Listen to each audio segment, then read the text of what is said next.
Very good evening, welcome to the debate. Skill development కేసులో తనపై ఉన్న ఎఫ్ఐఆర్ని కొట్టేయాలంటూ మాజీ ముఖ్యమంత్రి తెలుగుదేశం పార్టీ అధ్యక్షుడు నారా చంద్రబాబు నాయుడు సుప్రీంకోర్టులో వేసిన క్వాష్ పిటిషన్ పైన ఇవాళ ఇద్దరు న్యాయమూర్తుల బెంచ్ భిన్నమైన తీర్పులిస్తూ దాన్ని మరొక విస్తృతమైన ధర్మాసనానికి అప్పగించాలని చీఫ్ జస్టిస్ని కోరుతూ తీర్పు చెప్పారు. ఇద్దరు జడ్జిలు భిన్నాభిప్రాయాలు వ్యక్తం చేశారు. జస్టిస్ అనిరుద్ధ్ బోస్ ఆయన చాలా క్లియర్గా సెక్షన్ 17A అనేది చంద్రబాబు నాయుడుకు వర్తిస్తుంది. సిఐడి అధికారులు అవసరమైన అనుమతులు అంటే 17A ప్రకారం ఏ నిబంధనలు అయితే అనుసరించాలో ఆ నిబంధనలు అనుసరించకుండా చంద్రబాబు నాయుడిని అరెస్టు చేయడం చట్టవిరుద్ధమే కాకుండా ఆ కేసులో నిబంధనలకు విరుద్ధంగా విచారించడం కూడా చాలా పొరపాటు అనేది ఆయన చెప్పి 17A వర్తిస్తుంది అని చెప్పారు. అయితే అంత మాత్రాన నేను ఆ రిమాండ్కి ఇవ్వడాన్ని ట్రయల్ కోర్టు రిమాండ్ ఇవ్వడాన్ని సెట్ చేయలేము, దాన్ని తప్పుపట్టాల్సిన అవసరం లేదు. సిఐడి అధికారులే అనుమతులు తీసుకోలేదు, ఆయనకు 17A వర్తిస్తుంది అనేది జడ్జిమెంట్, ఆయన ఇచ్చిన జడ్జిమెంట్. మరొక జడ్జి అంటే నేను బ్రీఫ్గా చెప్తున్నాను. మరొక జడ్జి జస్టిస్ బేలా త్రివేది ఆవిడ 17A అనేది 2018లో ఆ చట్ట సవరణ జరిగే నాటికి నేరం దానికంటే ముందుది అనేది తెలిసినప్పుడు 17A నేరానికి వర్తిస్తుంది కానీ వ్యక్తికి కేసుకని కాదు. కాబట్టి ఇక్కడ 17A వర్తించదు అనేది ఆమె పూర్తి భిన్నమైన అభిప్రాయాన్ని తీర్పుని వెల్లడిస్తూ ఫైనల్గా ఇద్దరు దీన్ని విస్తృత ధర్మాసనానికి ఇవ్వాల్సిందిగా చీఫ్ జస్టిస్ గారికి ఆ కేసుని రెఫర్ చేశారు. సో ఇప్పుడు చెప్తున్నది ఏంటంటే ఇది 3 జడ్జిల ధర్మాసనానికి వెళ్ళొచ్చు లేదా 5 జడ్జిల ధర్మాసనానికి వెళ్ళొచ్చు విస్తృత బెంచ్కి. సో ఇది ఏం జరుగుతుంది, ఎప్పుడు జరుగుతుంది, ఎంత టైం పడుతుంది, బెంచ్ ఫైనల్ అవ్వాలి, బెంచ్ ఫైనల్ అయిన తర్వాత మళ్ళీ ఆర్గ్యుమెంట్స్ అందరూ వినాలి, ఇది మళ్ళీ మొదటికి వచ్చిన వ్యవహారమే. ఇది ఎంత టైం పడుతుంది ఏంటి, మళ్ళీ లాయర్లు ఆ రికార్డ్స్ ఈ రికార్డ్స్ చాలా పెద్దగా ఉంటుంది. సో ఇవాళ ఒక రకంగా చెప్పాలి అంటే ఇది ఒక పెద్ద ట్విస్టే ఈ జడ్జిమెంట్. ఎందుకంటే కొంతమంది మాట్లాడేది ఏముందంటే ఇది చెప్పడానికి ఇన్ని రోజులు పట్టింది అనేవాళ్ళు కూడా ఉన్నారు. ఈ జడ్జిమెంట్ ప్రొనౌన్స్ చేయడానికి ఎంత టైం ఎందుకు పడుతుంది అని. అది కోర్టు యొక్క డిస్క్రిప్షన్. వాళ్ళు దాన్ని చాలా స్టడీ చేశారో లేకపోతే ఎందుకంటే ఇది ఒక రకంగా ల్యాండ్ మార్క్ జడ్జిమెంట్. ఈ జడ్జిమెంట్ కనుక బెంచ్ క్లియర్గా ఆదేశాలు ఇస్తే దేశ రాజకీయాల్లో పెను సంచలనాలు చోటు చేసుకునే అవకాశం ఉంది. చంద్రబాబు నాయుడికి వ్యతిరేకంగా వస్తే చాలామందికి చాలా మెడకి చుట్టుకునే ప్రమాదం ఉంది. కొన్ని కేసులు చాలామందికి, చంద్రబాబు నాయుడు ఒక్క కేసే కావచ్చు కానీ చాలామందికి కేసులు మెడకు చుట్టుకుంటాయి. అలాగని చెప్పి వాళ్ళు తప్పు చేశారని కాదు. ఇవన్నీ వెండెట్టా పాలిటిక్స్. కక్ష సాధింపులో దేశంలో చాలామంది రాజకీయ నాయకులకి కొత్తగా వచ్చిన ప్రభుత్వాలు పాత ప్రభుత్వాల మీద, పాత మంత్రుల మీదో లేకపోతే ప్రభుత్వ అధినేతల మీదో, ఎమ్మెల్యేల మీదో, ఎంపీల మీదో ఇట్లాంటి కక్ష సాధింపుకి దిగుతున్నారు అనేది దేశవ్యాప్తంగా ఉన్న ఒక కామన్ ఫ్యాక్టర్. దాన్ని ఇలా మిస్యూజ్ చేస్తున్నారని ఈ 17A 2018లో పార్లమెంటు స్వయంగా సవరణ చేసింది.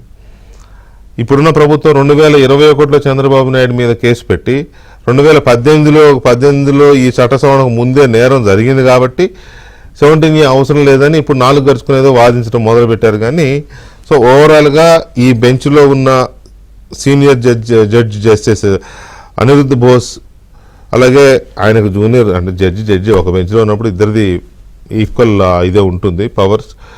సో దీన్ని 3 జడ్జి బెంచ్కి ఇచ్చినప్పుడు ఎలా ఉంటుంది, ఎప్పుడు ఇస్తారు, లేకపోతే 5 జడ్జి బెంచ్కి ఇస్తారా, ఇదంతా ఒక చర్చ నడుస్తుంది. తర్వాత ఏం చేయబోతున్నారు, చంద్రబాబు నాయుడు ముందున్న ఆల్టర్నేట్స్ ఏంటి, అలాగే గవర్నమెంట్ ఏం చేయబోతోంది, ఎందుకంటే అది కక్షతో రగిలిపోతున్నారు కదా జగన్మోహన్ రెడ్డి గారు. ఆయన మరి ఏం చేస్తారు, మరి వెంటనే మరి ఇంకో పిటిషన్ వేస్తారా, తొందరగా టేకప్ చేయండి ఎలక్షన్ లోపే అని ఏమైనా ఉంటుందేమో నాకు తెలియదు.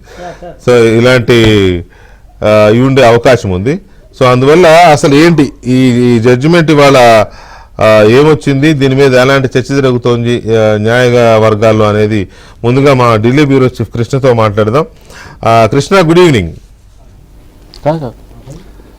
అండ్ మా ఏపీ బ్యూరో చీఫ్ రామారావు కూడా ఉన్నారు, వారితో కూడా మనం ఇంకొన్ని డీటెయిల్స్, ఎందుకంటే అటు ప్రభుత్వము ఇటు పార్టీ తెలుగుదేశం పార్టీ లేదా చంద్రబాబు నాయుడు ఫాలోవర్స్ రియాక్షన్స్ కూడా మనం తెలుసుకుందాం. అయితే ముందు కృష్ణతో మాట్లాడదాం. Krishna, good evening. ఈ జడ్జిమెంట్ ఇవాళ ఇది ఒక రకంగా అంటే 2-3 రకాలుగా రావచ్చు అనేది ఒక చర్చ ఉంది మొదటి నుంచి. మెజారిటీ ఒపీనియన్ చంద్రబాబు నాయుడుకి అనుకూలంగా వస్తుంది, 17A వర్తిస్తుంది ఆయనకని చెప్పిన వాళ్ళు మెజారిటీ ఉన్నారు. Point number 1. Point number 2 Chandrababu నాయుడుకి వ్యతిరేకంగా వస్తుంది అన్న వాళ్ళు ఉన్నారు. పాయింట్ నెంబర్ 3 ఇది విస్తృత ధర్మాసనానికి ఇస్తారు వీళ్ళిద్దరూ డిఫరెన్స్ ఆఫ్ ఒపీనియన్తో అని చెప్పిన వాళ్ళు ఉన్నారు. ఈ 3 ఇప్పటిదాకా చర్చలో ఉన్నాయి. 3వదే ఫైనల్ అయింది చివరికి. అయితే ఒకటి చాలా మంది 50% ఆఫ్ ప్రిడిక్షన్స్ మాత్రం చంద్రబాబు నాయుడుకి అనుకూలంగా వస్తుందని చెప్పారు. సో ఇవాళ ఏ ఫ్యాక్టర్, మీ అబ్జర్వేషన్ ప్రకారం ఏ ఫ్యాక్టర్స్ ఈ కేసుని విస్తృత ధర్మాసనానికి పంపించే విధంగా జడ్జిమెంట్ రావడానికి దోహదపడ్డాయనుకుంటున్నారు? వీకే ఇప్పుడే మీరు అంతా కేసు సంక్షిప్తంగా చెప్పారు. జస్టిస్ అనిరుద్ బోస్ చంద్రబాబు నాయుడుకు అనుకూలంగా తీర్పిస్తే జస్టిస్ బేలాయం త్రివేది చంద్రబాబు నాయుడుకు వ్యతిరేకంగా తీర్పిచ్చారన్నది చాలా స్పష్టంగా ఉంది.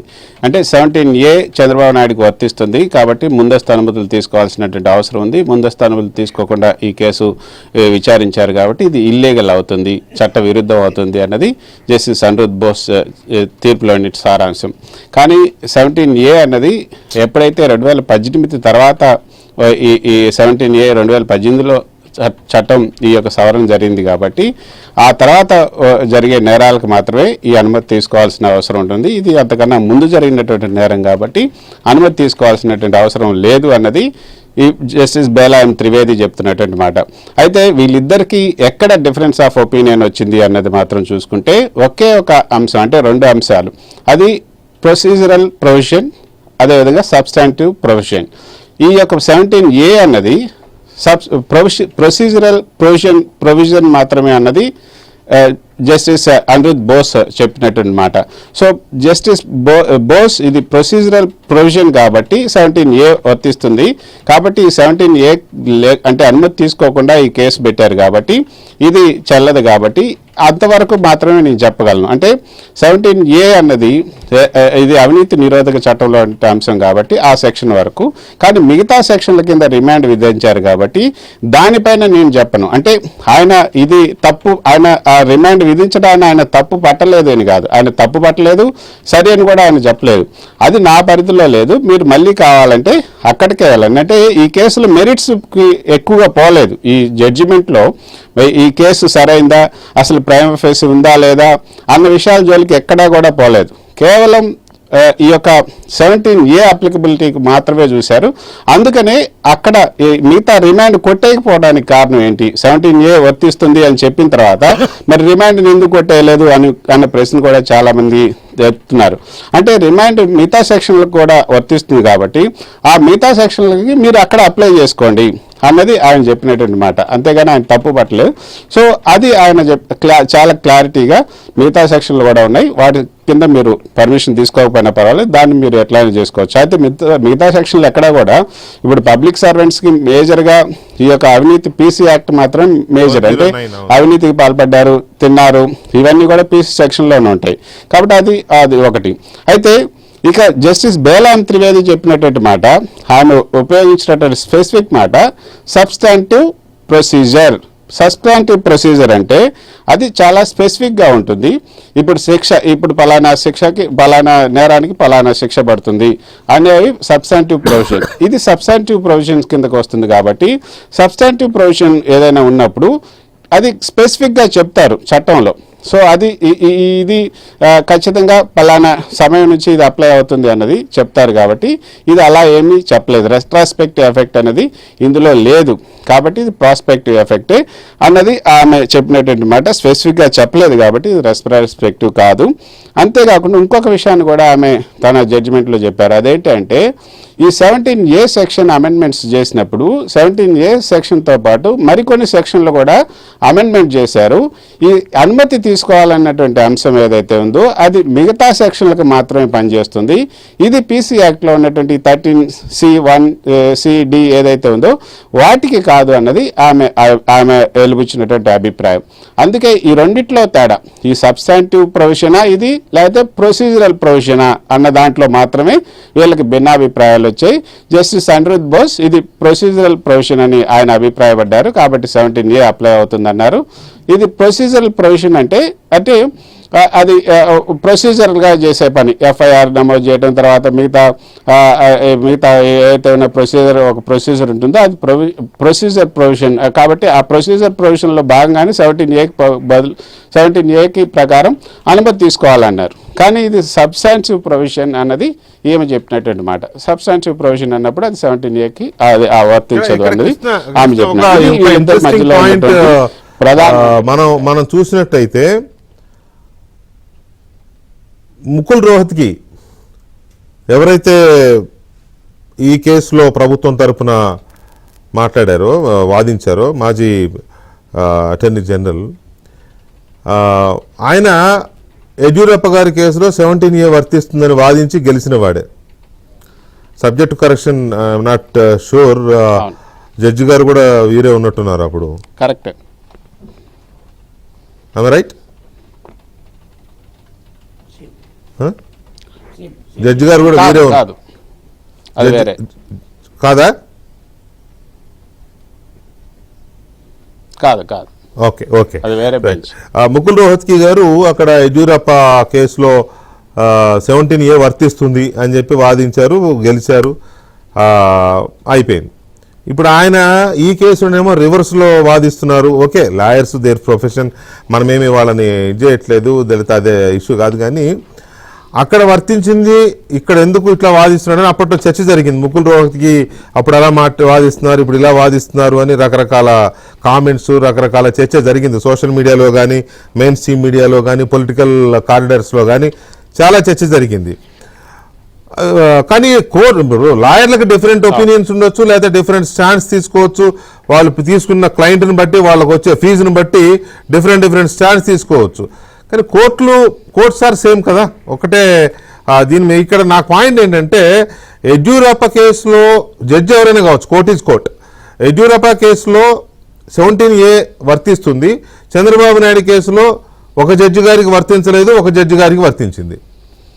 అభిప్రాయం, తీర్పు, ఒపీనియన్. సో ఏంటి ఆ డిఫరెన్స్ ఏంటి? దీనికి మీద జ్యుడిషియల్ ఒపీనియన్ ఏమొస్తుంది, ఎక్స్పర్ట్ ఒపీనియన్?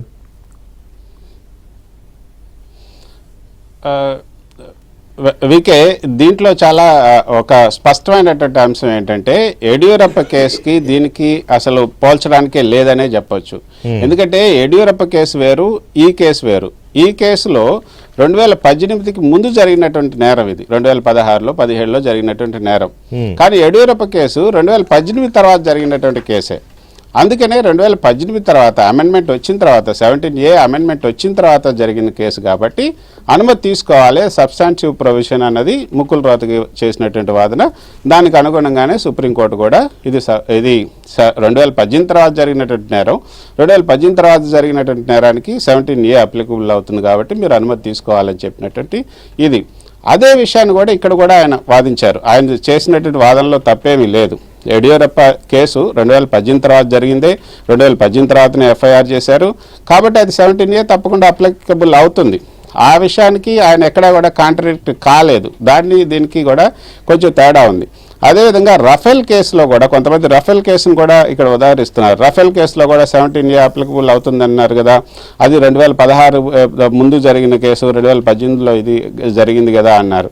కానీ ఆ రఫేల్ కేసుకు సంబంధించి 17A అప్లై అవుతుంది, మీరు రాష్ట్రపతి అనుమతి తీసుకోవాలి అన్నది అది డైరెక్టివ్ ఆర్డర్ కాదు, అంటే అది డైరెక్షన్ ఇవ్వలేదు. డైరెక్షన్ కనుక ఇచ్చుంటే 3 మెంబర్ బెంచ్ అది 2 మెంబర్ బెంచ్కి మ్యాండేట్ అవుతుంది. 2 మెంబర్ బెంచ్ ఇంకా దాన్ని ఖచ్చితంగా అమలు చేయాల్సినటువంటి అవసరం ఉంటుంది. అందుకే ఇప్పుడు ఆ లిబర్టీ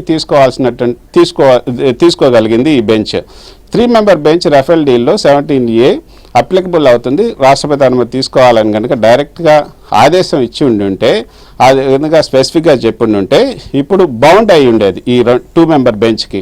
అది ఆ విధంగా చెప్పలేదు, కేవలం అదొక సూచనగా మాత్రమే చెప్పడం జరిగింది. అందుకే యడ్యూరప్ప కేసు, ఇది రాఫెల్ కేసు, ఈ యొక్క చంద్రబాబు నాయుడు 17A కేసు, ఈ 3 కూడా డిఫరెంట్గానే చెప్పొచ్చు. కాకపోతే ఇప్పుడు సబ్స్టాన్సివ్ ప్రొవిజనా ఇది, లేకపోతే ప్రొసీజరల్ ప్రొవిజనా అన్న దాంట్లోనే ఇప్పుడు ప్రధానంగా ఇప్పుడు ఈ యొక్క విస్తృత ధర్మాసనం తేల్చాల్సినటువంటి అవసరం ఉంది. ఇది స్పెసిఫిక్గా దీని మీద రఫేల్ డీల్ కేసులో కూడా ఈ అంశం పైన ఎక్కడా కూడా ఇంత సుదీర్ఘంగా కానీ ఈ ఒక్క అంశం మీదనే ఇది చేయొచ్చా లేదా, 17Aలో కొన్ని సెక్షన్లకు మాత్రమే, అంటే అప్పుడు అమెండ్ అయినటువంటి కొన్ని సెక్షన్లకు మాత్రమే అనుమతి తీసుకోవాల్సి ఉంటుందా, ఆ కొన్ని సెక్షన్లకు మాత్రమే రెట్రాస్పెక్టివ్ ఇది అమలవుతుందా, అది ప్రాస్పెక్టివ్గా అమలవుతుందా అన్న విషయాలన్నీ కూడా, అసలు చట్టంలో ఏమైనా లోపం ఉందా, ఇది ఇట్లా చేయొచ్చా లేదా అన్నది ఇక విస్తృత ధర్మాసనం ఆ యొక్క అంశం మీదనే ఇక తీసుకోవాల్సినటువంటి అవసరం ఉంటుంది. దాన్ని అంటే ఇప్పుడు 2 మెంబర్ బెంచ్ 3 మెంబర్ బెంచ్కి మాత్రమే రిఫర్ చేయగలదు, 3 మెంబర్ బెంచ్ 5 మెంబర్ బెంచ్కి రిఫర్ చేయగలదు. సో ఇది 2 మెంబర్ బెంచ్ కాబట్టి 3 మెంబర్ బెంచ్కి రిఫర్ చేసింది. ఒకవేళ CJI 3 మెంబర్ బెంచ్ కాదు, ఇది 5 మెంబర్ బెంచ్ లేదా కాన్స్టిట్యూషన్ బెంచ్, అసలు ఈ చట్టంలోనే లోపం ఉంది, ఇది అల్ట్రా వైరస్ అని కనుక ఆయన కనుక భావిస్తే 5 మెంబర్ బెంచ్ కాన్స్టిట్యూషన్ బెంచ్ కూడా నియమించే అవకాశం ఉంది. సవరించిన చట్టంలో 17A ఏదైతే తీసుకొచ్చారో 17A చాలా లోపభూయిష్టంగా ఉందనేది అర్థమైపోతుంది కదా. యడ్యూరప్ప కేసులో ఒకలా కనపడుతోంది, అది రఫేల్ డీల్లో ఒకలా కనపడుతోంది, ఈ కేసులో ఒకలా కనపడుతోంది. 2018లో సవరణ జరిగే నాటికి క్లారిటీ ఉండాలి కదా. సవరణ చేసేటప్పుడే ఈ డేట్ నాటికి నేరం జరిగితే ఏంటి, జరగకపోతే ఏంటి, ఎఫ్ఐఆర్ మనం సెంట్రిక్గా తీసుకోవాలా, క్రైమ్ సెంట్రిక్గా తీసుకోవాలా, అది కూడా లేకుండా జరిగినప్పుడు చట్టం లోపభూయిష్టంగా ఉన్నట్టే లెక్క. సో కోర్ట్స్ కూడా ఆటోమేటిక్గా, కోర్ట్స్ కాదు మెయిన్ లాయర్లు దాన్ని మీరు అన్నట్లుగా ఖచ్చితంగా ఎవరికి తగ్గట్టుగా వాళ్ళు అన్వయించు, అంతే కదా, ఆబ్వియస్లీ. రైట్, ఎనీవే ఒక్క నిమిషం కృష్ణ. Ramarao, good evening. తెలుగుదేశం శిబిరంలో లేదా చంద్రబాబు నాయుడు గారి శిబిరంలో ఏంటి వాళ్ళ ఎలా ఉంది, రియాక్షన్స్ ఎలా ఉన్నాయి? వెరీ గుడ్ ఈవినింగ్ అండి. తెలుగుదేశం పార్టీ మాత్రం ఇది తమకు పాక్షిక విజయం అని చెప్పి ఈరోజు అధికారికంగా ప్రకటించింది. అయితే తెలుగుదేశం శిబిరంలో కూడా ఈరోజు ఉదయం నుంచి కూడా మీరు ముందు మీ ఇంట్రడక్టరీ రిమార్క్స్లో చెప్పినట్టు, ఒకటి పాజిటివ్గా రావటం, లేకపోతే నెగిటివ్ అయితే కాదు పాజిటివ్గా రావటం, లేకపోతే స్ప్లిట్ వర్షన్ వస్తుంది అని చెప్పి కూడా వాళ్ళు 2 రకాలుగా కూడా చూశారు. అయితే ఇది మాకు పాక్షిక విజయం, ఒక బెంచ్లో ఒక న్యాయమూర్తి జస్టిస్ అనిరుద్ధ్ బోస్ 17A వర్తిస్తుందని చెప్పారు.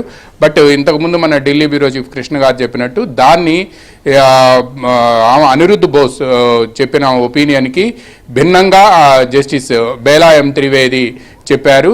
అయితే ఈ నేపథ్యంలోనే తెలుగుదేశం పార్టీ వర్గాలు మాత్రం ఈ తీర్పు వలన తమకు ఎటువంటి నష్టం లేదు అని చెప్తున్నారు. ఎందుకు అంటే చంద్రబాబు నాయుడు గారి మీద ఇప్పటి వరకు మొత్తం 6 కేసులు నమోదయ్యాయి.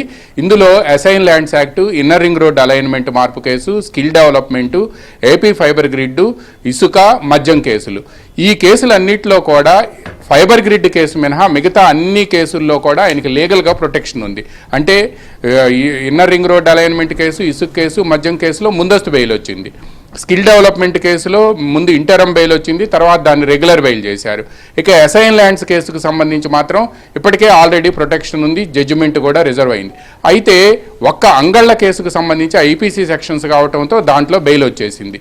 అయితే ఇంకా కేవలం మిగిలింది AP fibre grid case. AP fibre grid కేసులో కూడా దాదాపుగా అందరికీ కూడా ప్రొటెక్షన్ వచ్చేసింది. ఈ నేపథ్యంలో ఈ జడ్జిమెంట్ వలన, ఈ జడ్జిమెంట్ వస్తే తమకు పాక్షిక విజయం అయితే వచ్చింది, కానీ బట్ ఈ జడ్జిమెంట్ రావటం వల్ల తమకు నెగిటివ్ అయ్యి తామేదో ఇప్పుడు చంద్రబాబు నాయుడిని అరెస్ట్ చేయటం అటువంటివి ఏమీ జరగవు అని చెప్పి టీడీపీ వర్గాలు చెబుతూ ఉన్నాయి. అయితే ఏపీ ఫైబర్ గ్రిడ్ కేసుకు సంబంధించి రేపు రేపటిది మనం చర్చిద్దాం కానీ టీడీపీ వర్గాలు కాన్ఫిడెంట్ గా ఉన్నాయి అరెస్ట్ చేయదు అనేది వాస్తవం మీరు చెప్పింది. ఎందుకంటే జడ్జి గారే చెప్పారు కదా 13(1)(c) 13(1)(d) వాటి విషయంలో చంద్రబాబు మీద ఎలాంటి కోయర్సివ్ స్టెప్స్ తీసుకోవద్దు అని చెప్పి జడ్జి గారే ఆయన ప్రొనౌన్స్ చేశారు జడ్జిమెంట్ లో. So no question of this thing. కాకపోతే రేపటి దాని గురించి రేపటిది మనం చర్చిద్దాం. ఇవాళ వచ్చిన జడ్జిమెంట్ చాలా కాన్ఫిడెంట్ గా ఉన్నారు కదా ఇప్పటి వరకు వీళ్ళు 17A వర్తిస్తుంది అనే జడ్జిమెంట్ వస్తుంది. వాళ్ళు చాలా అలాంటిది ఇవాళ డిఫరెంట్ జడ్జిమెంట్స్ వచ్చినాయి కదా. పైగా మళ్ళీ దాన్ని రికమెండ్ చేశారు విస్తృత ధర్మాసనానికి ఇవ్వండి అని. అది ఎంత టైం పట్టుద్దో తెలియదు. అసలు నేను అడిగి మిమ్మల్ని అంటే ఒక పాయింట్ ఏంటంటే నేను మిమ్మల్ని అడుగుతున్నది, చంద్రబాబు నాయుడు గారు ఇనీషియల్గా బెయిల్ పిటిషన్ వద్దని తన లాయర్లకి స్ట్రిక్ట్గా చెప్పారు. బెయిల్ కాదు, ఈ కేసు అసలు నిలబడదు, క్వాష్ చేయాలి, కొట్టేయాలనే కదా ఆయన ఇనీషియల్గా ఫైట్ చేసింది. లాస్ట్ డేస్లో వాళ్ళ లాయర్లు ఆయనకి నచ్చజెప్పారో లేకపోతే వాళ్ళు సొంతంగా చేశారో కానీ బెయిల్ వేసి తెచ్చారు. కానీ ఆయన పట్టుబట్టుకుని కూర్చున్నది ఇది తప్పుడు కేసు, ఇది కొట్టేయాలని. రైట్. ఇప్పుడు అది ఏమైందంటే ఇప్పుడు 3 నెలల తర్వాత వచ్చిన జడ్జిమెంట్ ఇలా వచ్చింది. ఇప్పుడు ఆ విస్తృత ధర్మాసనం 6 నెలలు పట్టుద్దో ఎంత టైం పట్టుద్దో, ఆ తర్వాత హీరింగ్ వచ్చేసరికి ఎంత టైం వద్దో కూడా తెలియదు. దీని మీద ఎలా ఉంది రియాక్షన్స్ అని నేను అడిగేది. దీని మీద అయితే వాళ్ళైతే ఏమీ పెద్ద మాకేం ఫరక్ పడదు అని చెప్తున్నారు ఒకటి. తర్వాత నెంబర్ 2 విస్తృత ధర్మాసనానికి వెళ్ళిన అంతిమ విజయం మాదేను అని చెప్తున్నారు. ఎందుకంటే విస్తృత ధర్మాసనానికి వెళ్ళి దాన్ని విస్తృత ధర్మాసనాన్ని అపాయింట్ చేయటం ప్లస్ అది ఆర్గ్యుమెంట్స్ వినటంతో పాటు విస్తృత ధర్మాసనం జడ్జిమెంట్ డెలివర్ చేసేప్పటికి అట్లీస్ట్ ఇప్పుడు దీనికే 4 నెలలు పట్టింది. సెప్టెంబర్ 23వ తేదీన వేస్తే ఇప్పుడు జనవరి 17వ తేదీన వచ్చింది. అక్టోబర్ 17వ తేదీన జడ్జిమెంట్ రిజర్వ్ చేశారు.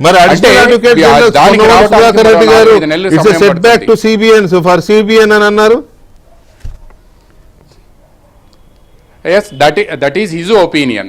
బట్ ఆయన సెట్ బ్యాక్ టు సిబిఎన్ అని అన్నా కూడా దట్ ఈస్ హిజ్ ఒపీనియన్. ఆయన ఏది జస్టిస్ బేలా ఎం త్రివేది గారు ఇచ్చిన జడ్జిమెంట్ను ఆధారంగా తీసుకొని ఇట్ ఈ సెట్ బ్యాక్ టు సిబిఎన్ అన్నారు. బట్ టీడీపీ వర్గాలు ఏం చెప్తున్నాయి, మాకు ఇది పాక్షిక విజయం. అనిరుద్ధ్ బోస్ గారు ఇచ్చిన జడ్జిమెంట్కి సంబంధించి వాళ్ళు ఎవరి ఇంటర్ప్రిటేషన్ వాళ్ళు తీసుకుంటున్నారు. బట్ మొత్తంగా చూస్తే మాత్రం చంద్రబాబు గారు ఈ రోజుకు కూడా ఈ జడ్జిమెంట్ వచ్చిన తర్వాత కూడా ఆయన నేరుగా మీడియాతో అయితే మాట్లాడలేదు. కానీ ఇవి అక్రమ కేసులు, ఇవి ఏ రోజుకైనా సరే అంతిమ విజయం మాదే అనేది ఆయన స్పష్టంగా పార్టీ నేతలతో చెప్పినట్టు తెలిసింది.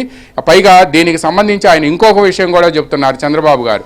ఎందుకంటే ఈ కేసులన్నీ కూడా అక్రమ కేసులు అనేది సుప్రీంకోర్టు కూడా ఈరోజు ఒక జడ్జి ఆల్రెడీ చెప్పారు. కాబట్టి ఇక అంతిమ విజయం విస్తృత ధర్మాసనంలో మీరు ఇంతకుముందు చెప్పారు ఏంటంటే రఫేల్ డీల్కి సంబంధించి కానీ యడ్యూరప్ప కేసుకు సంబంధించి కానీ వీటిని అవి నేరం ఎప్పుడు జరిగింది, ఇక్కడ నేరం జరిగింది లేకపోతే ఎఫ్ఐఆర్ రిజిస్టర్ అయింది ప్రధానంగా చూశారు. అయితే ఇదే సమయంలో అంతిమ విజయం మాత్రం మాదే. అంతిమ విజయం డెఫినెట్గా విస్తృత ధర్మాసనానికి వెళ్ళిన యాక్ట్ చేశారు కాబట్టి యాక్ట్ ఇప్పుడు ఎన్ఫోర్స్మెంట్లో ఉంది కాబట్టి అంతిమ విజయం మాదేను అని చెప్పి చంద్రబాబు గారి నేతలతో ఇదే సమయంలో తెలుగుదేశం కూడా Krishna want to add something. Krishna ఏం చెప్పాలనుకుంటున్నారు? ఇందాక మీరు చెప్పినట్లుగా ఏదైతే advocate general additional advocate general చెప్పారు ఇది సెట్ బ్యాక్ టు సిబిఎన్ అని అన్నారు కదా, అది సెట్ బ్యాక్ టు సిబిఎన్ అంటే అది పూర్తిగా వన్ సైడెడ్ గా వచ్చినప్పుడు మాత్రం అది సెట్ బ్యాక్ టు సిబిఎన్. ఇది ఆల్రెడీ అనిరుద్ధ్ బోస్ చాలా స్పష్టంగా చెప్పారు 17A అప్లికబుల్ అవుతుంది అని. ఇద్దరు ఒకే విధంగా చెప్పుంటే అది సెట్ బ్యాక్ టు సిబిఎన్ ఖచ్చితంగా. కానీ ఇది ఇంకోటి ఆయన చెప్పినటువంటి సెట్ బ్యాక్ టు సిబిఎన్ అని చెప్తూ ఆయన చేసినటువంటి కామెంట్స్ పొన్నవాళ్ళు సుధాకర్ రెడ్డి చెప్పింది, ఈ జడ్జి ఏదైతే ఈ యొక్క అనిరుద్ధ్ బోస్ ఈ రిమాండ్ని తప్పు పట్టలేదు అన్నారు. రిమాండ్ తప్పు పట్టడం కాదు, నేను మిగతా సెక్షన్లు ఉన్నాయి కాబట్టి మీరు అక్కడికి వెళ్ళి ఆ రిమాండ్ని మీరు కావాలంటే మీరు అక్కడ కాస్ట్ చేయించుకోండి.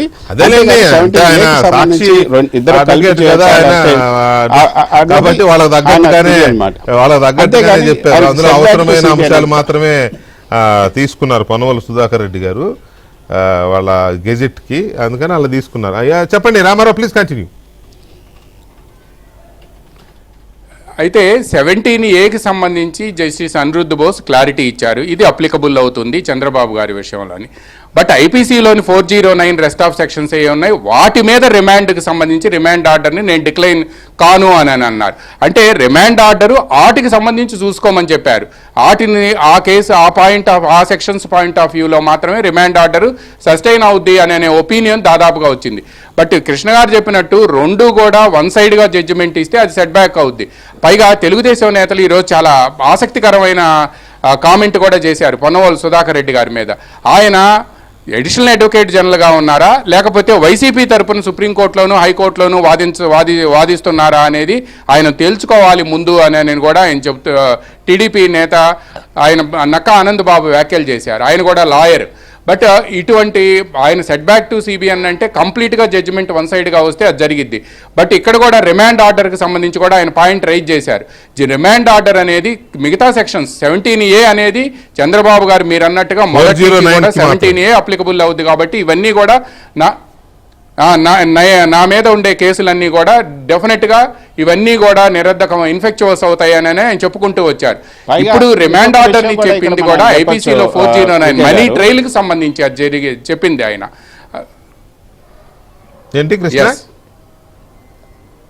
అంటే వికే గారు ఇక్కడ ఒక విషయం, రిమాండ్ క్వాష్ చేయాలని కూడా అప్పుడు పట్టుబట్టింది ఎందుకు అంటే చంద్రబాబు నాయుడు తరఫున అప్పుడు ఇంకా బెయిల్ రాలేదు కాబట్టి ఈ రిమాండ్ని క్వాష్ చేయాలని కూడా. ఇప్పుడు బెయిల్ వచ్చింది కాబట్టి ఇప్పుడు రిమాండ్ని తప్పు పట్టకపోయినా అదే పెద్ద వాళ్ళకి ఇమ్మెటీరియల్. ఇప్పుడు అది అసలు రిమాండ్కి సంబంధించి ఇప్పుడు ఎందుకంటే అప్పుడే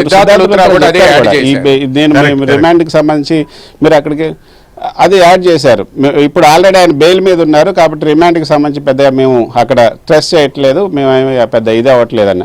సో అది కూడా అంటే లాయర్లు అనేవాళ్ళు ఒక 10-15 అంశాలు ముందు పెడతారు, వాటిలో ఎంత మేరకు ఊరట వస్తే అంత మేరకు లాభం అని. సో ఇప్పుడు రిమాండ్కి సంబంధించి కూడా పెద్ద విషయమే కాదు. రిమాండ్ వచ్చిన తర్వాత గడిపారు, వచ్చారు, it's over, it's not an issue now. అయితే ఎనీవే లూత్రా కూడా చెప్పారండి 53 రోజుల తర్వాత బెయిల్ వచ్చింది కాబట్టి ఇప్పుడు రిమాండ్ అనేది మేము ఇన్సిస్ట్ చేయట్లేదు అని చెప్పి సిద్ధార్థ లూత్రా ఆ జడ్జిమెంట్ లో కూడా మీరు దీన్ని సరిచేయండి అని చెప్పారు.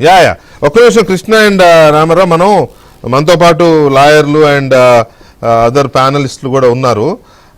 ఇంకో ఇంపార్టెంట్, ఇందాక నేను మిమ్మల్ని ఆపాను, రేపు ఫైబర్ నెట్ కేసుకు సంబంధించిన హీరింగ్ కూడా ఉంది. దాంట్లో ముందస్తు బెయిల్ కోసం చంద్రబాబు నాయుడు సుప్రీంకోర్టులో వేయడము, దానికి సవాల్ చేస్తున్నారు ప్రభుత్వం. సో రేపు అది హీరింగ్ ఉంది కాబట్టి అది ఏంటి, ఇప్పటి వరకు ఇది ఉంది కాబట్టి అవి ఆగినాయని అందరూ అనుకున్నారు. ఇప్పుడు ఇది ఇంకొక బెంచ్కి ఇచ్చేస్తున్నారు కాబట్టి మరి వాటి మీద ఏమన్నా రేపు judgement or order or something else ఏదైనా వచ్చే అవకాశం ఉందా, ఏం జరగబోతుంది అనేది చర్చిద్దాం ఒక చిన్న బ్రేక్ తర్వాత. అయితే రామారావు గారు ఒక మాట, ఇక్కడ ఇప్పుడే ఒక బిగ్ బ్రేకింగ్, మరి అంటే you have to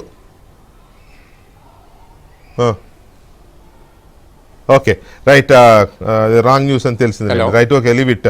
Adala Prabhakar Reddy లోకేష్ని కలిసినట్టుగా ఏదో ఒక మెసేజ్ వచ్చింది, మన వాళ్ళని అడిగితే అది కన్ఫర్మ్ కావట్లేదు, ఏదో సమ్ ఫేక్ అని కూడా అంటున్నారు. Anyway leave it. ఒక చిన్న బ్రేక్ తర్వాత రేపటి హీరింగ్ గురించి కూడా మాట్లాడదాం కృష్ణ అండ్ రామారావు. అలాగే మనతో డిబేట్లో గోసాల ప్రసాద్ గారు సీనియర్ జర్నలిస్ట్, అలాగే పట్టాభిరామ్ గారు తెలుగుదేశం పార్టీ జాతీయ అధికార ప్రతినిధి, and Umesh Chandra high court advocate and judge, మాజీ జడ్జ్ ప్యానలిస్టు రెడీగా ఉన్నారు. ప్రసాద్ గారు అండ్ పట్టాభి గారు, ఉమేష్ చంద్ర గారు, రామకృష్ణ గారు, అలాగే మా బ్యూరో చీఫ్స్ కృష్ణ ఢిల్లీ నుంచి అండ్ రామారావు ఏపీ నుంచి కూడా లైవ్లో ఉన్నారు. రామారావు చెప్పండి, రేపటి ఫైబర్ నెట్ కేసుకు సంబంధించి టీడీపీ ఇవి ఎలా ఉన్నాయి? ఎందుకంటే ఇందాక అనుకున్నాం కదా, ఇప్పటి వరకు ఈ కేసు పెండింగ్లో ఉంది కాబట్టి, దీనికి సంబంధించిన జడ్జిమెంట్ పెండింగ్లో ఉంది కాబట్టి మిగతా బెంచ్లో ఆ కేసు వాటి మీద జడ్జిమెంట్ ఆర్డర్స్ని కూడా పోస్ట్ చేస్తూ వెళ్తున్నారు అని అనుకున్నాం. ఇప్పుడు ఇది అయిపోయింది. ఇక ప్రస్తుతానికి రేపు దాని గురించి ఏమి ఎక్స్పెక్ట్ చేస్తున్నారు? అయితే టీడీపీ వర్గాలు అయితే మాత్రం ప్రధానంగా ఏపీ ఫైబర్ నెట్ కేసులో ఏమీ లేవు.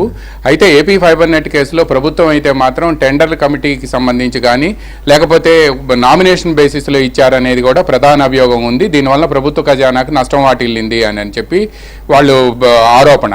అయితే సిఐడికి సంబంధించి దీంట్లో వాళ్ళు చేసిన ప్రధానమైన అభియోగం, ఆరోపణ.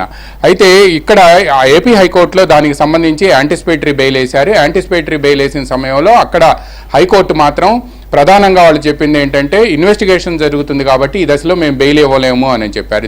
దీన్ని ఛాలెంజ్ చేస్తే హైకోర్టు జడ్జిమెంట్ని సుప్రీంకోర్టులో యాంటిసిపేటరీ బెయిల్ వేశారు. సుప్రీంకోర్టులో యాంటిసిపేటరీ బెయిల్ వేసిన ప్రతిసారి, ఆ విచారణకు వచ్చిన ప్రతిసారి కూడా సుప్రీం ధర్మాసనం తాము 17A మీద తేల్చిన తర్వాతనే దీన్ని ఫైనల్ చేస్తాము అని చెప్పారు. 17A మీద డిఫరెన్స్ ఆఫ్ స్ప్లిట్ వెరిడిక్ట్ రావడంతో అందువలన అది తేలే వరకు దీన్ని కూడా మళ్ళా పెండింగ్లో ఉంచుతారా లేక రేపు ఆర్గ్యుమెంట్స్ వింటారా అనే దాని మీద కూడా టీడీపీ వర్గాలు కూడా న్యాయ నిపుణులతో చర్చలు జరుపుతున్నారు. బట్ ఏమి చేసినా కూడా దీంట్లో డెఫినెట్గా ఈజీగా చంద్రబాబు గారికి ముందస్తు బెయిల్ వస్తుందనే ధీమాలో మాత్రం ఉన్నారు. ఎందుకంటే దీంట్లో ప్రైమా ఫేసీ లేదు అనేది కూడా వాళ్ళు ప్రధానంగా చెప్తున్నారు. వాళ్ళ తరపు న్యాయవాదులు కానీ టీడీపీ వర్గాలు కానీ ఖజానాకి నష్టం వాటిల్లింది అనే దానికి కనీసం ప్రైమా ఫేసీ ఎవిడెన్స్ ఉండాలి కదా అని చెప్పేది కూడా వాళ్ళు చెబుతుంది. బెయిల్, యాంటిసిపేటరీ బెయిల్ విషయంలో ఇటువంటి ప్రాథమిక ప్రైమరీ ఇష్యూస్ని కూడా పరిగణలోకి తీసుకుంటారు అనేది కూడా వాళ్ళు ప్రధానంగా చెప్పే అంశం. అందువలన దీంట్లో తప్పనిసరిగా ఒకవేళ ఆర్గ్యుమెంట్స్ వింటే మాత్రం డెఫినెట్గా తమకు అనుకూలంగా జడ్జిమెంట్ వస్తుంది, రిలీఫ్ వస్తుంది అని భావిస్తున్నారు. ఒకవేళ ఏదైతే గతంలో బెంచ్ చెప్పిందో 17A మీద తేలే వరకు కూడా దీన్ని మేము అప్పటి వరకు కూడా పెండింగ్లో ఉంచుతాము అని, ఇప్పుడు 17A మీద కూడా ఏమీ తేలలేదు, విస్తృత ధర్మాసనానికి వెళ్తుంది కాబట్టి 3 మెంబర్ బెంచ్కి వెళ్తుంది కాబట్టి అందువలన అప్పటి వరకు కూడా దీన్ని పెండింగ్లో ఉంచుతారా అనేది కూడా మరో చర్చ కూడా సాగుతుంది. బీకే గారు. రైట్. కృష్ణ, రేపు జరగబోయేది కూడా క్రూషియల్ హీరింగే. రేపు ఏం జరగబోతుంది? ఎల్లుండి కూడా ఇంకో కేసు ఉంది. రేపటిది మాత్రం ముందస్తు బెయిల్ కోసం, యాంటిసిపేటరీ బెయిల్ కోసం వేసిన పిటిషన్ కదా చంద్రబాబు నాయుడు గారిది. సో రేపు ఎలా ఉండొచ్చు? వీకే ఈ కేసులో ఒక 2 విషయాలు జరిగే అవకాశం ఉంది. ఒకటి, ఇప్పుడు మన రామారావు గారు చెప్పినట్లుగా ఈ కేసు 17A మీద స్పష్టత వచ్చిన తర్వాత ఈ కేసును వింటామన్నారు కాబట్టి ఇప్పుడు ఆ 17A మీద స్పష్టత రాలేదు కాబట్టి భిన్నాభిప్రాయాలు వచ్చాయి కాబట్టి దాన్ని విస్తృత ధర్మాసనానికి రిఫర్ చేశారు కాబట్టి ఈ కేసును కూడా విస్తృత ధర్మాసనానికి రిఫర్ చేయొచ్చా లేదంటే విస్తృత ధర్మాసనం తీర్పు వచ్చిన తర్వాత దీని మీద వింటామా అన్న అభిప్రాయాన్ని అయితే రేపు వ్యక్తం చేయొచ్చు. రేపు ఏవి కూడా జరిగే అవకాశం లేదు అన్నదే న్యాయ నిపుణులు చెప్తున్నటువంటి మాట. రేపు వాయిదా పడే అవకాశం ఉంటుంది. ఒకటి, వాయిదా వేసే ముందు దీన్ని కూడా విస్తృత ధర్మాసనానికి రిఫర్ చేయొచ్చు. లేదు అంటే ఇప్పుడు 17Aకి సంబంధం కాదు, అసలు ఓన్లీ ముందస్తు బెయిల్కి సంబంధించినటువంటి అంశమే కాబట్టి అంటే మెరిట్స్లోకి వెళ్ళాల్సినటువంటి అవసరం లేదు కాబట్టి ఇది ఏమైనా ఆ విధంగా కనుక అభిప్రాయపడితే బెయిల్కి సంబంధించిన దాని మీద రేపు డిసైడ్ చేసే అవకాశం అయితే ఉంటుంది. ఈ మూడిట్లో ఏదో ఒకటి రేపు జరిగే అవకాశం ఉంటుంది. ఎల్లుండి ఇంకొక కేసు ఉంది కదా, దానికి సంబంధించి ఎలాంటి చర్చ ఉంది?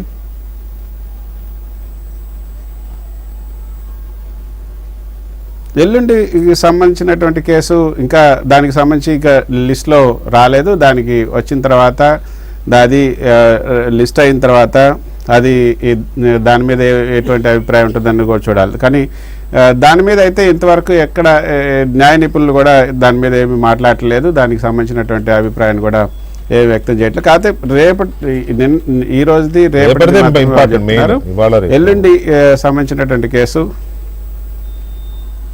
అంతే. Right. Thank you very much Krishna and Ramarao. Thank you updates ఇచ్చినందుకు. Thank you. ఇక మనం ప్యానలిస్టులతో మాట్లాడదాం. ముందుగా ప్రసాద్ గారితో స్టార్ట్ చేద్దాం. ప్రసాద్ గారు, ఇవాళ జరిగిన దీని మీద రకరకాల అనాలిసిస్లు ఉన్నాయి. అది కరెక్ట్ అని, ఇది కరెక్ట్ అని, లేదా వాళ్ళకు అనుకూలమని, వీళ్ళకు అనుకూలమని, ఏవో. అంటే ఒకటి ఎలా ఉంటుందంటే కొన్ని విష్ఫుల్ థింకింగ్స్ ఉంటాయి, కొన్నేమో వాళ్ళకు అనుకూలంగా వాళ్ళు వీళ్ళైనా వాళ్ళైనా బోత్ సైడ్స్. మాకే అనుకూలమని వీళ్ళు అంటారు, మాకే అనుకూలమని వాళ్ళు అంటారు.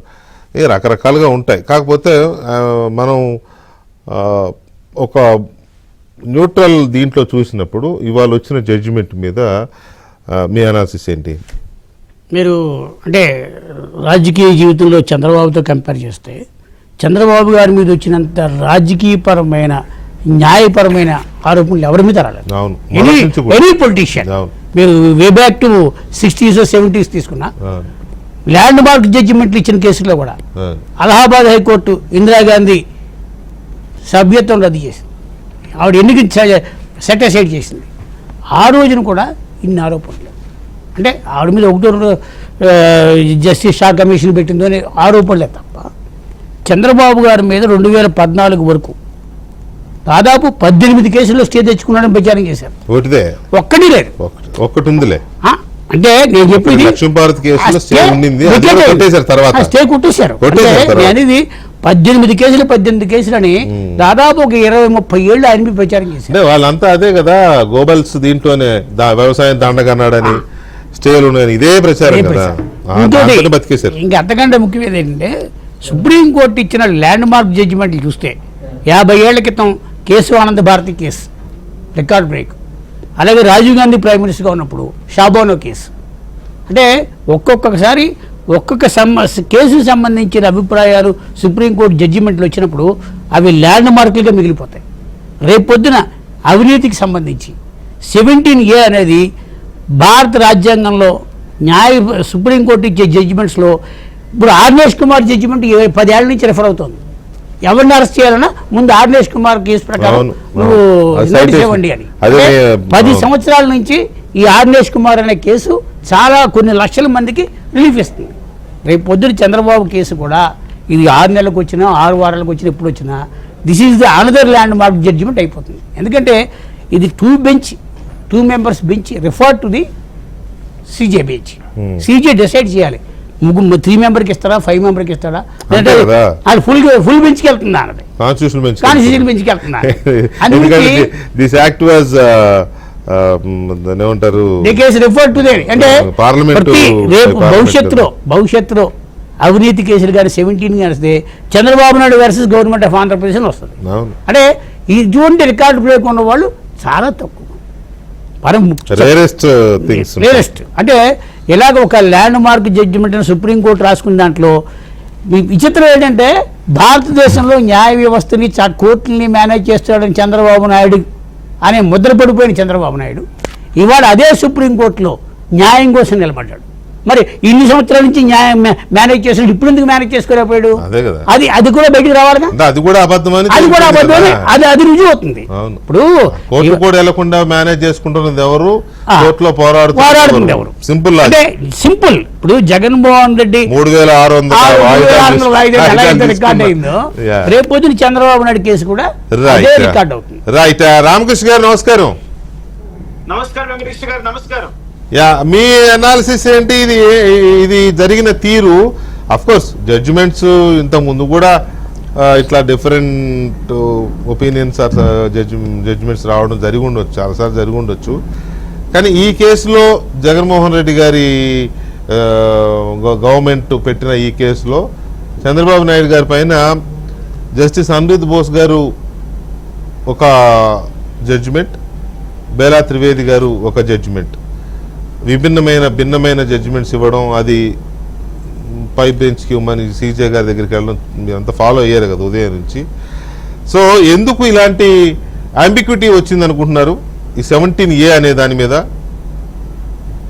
వెంకటకృష్ణ గారు, ప్రధానంగా మీకు మన ప్యానెల్లో ఉన్న పెద్దలందరికీ నా నమస్కారం. నమస్కారం సార్.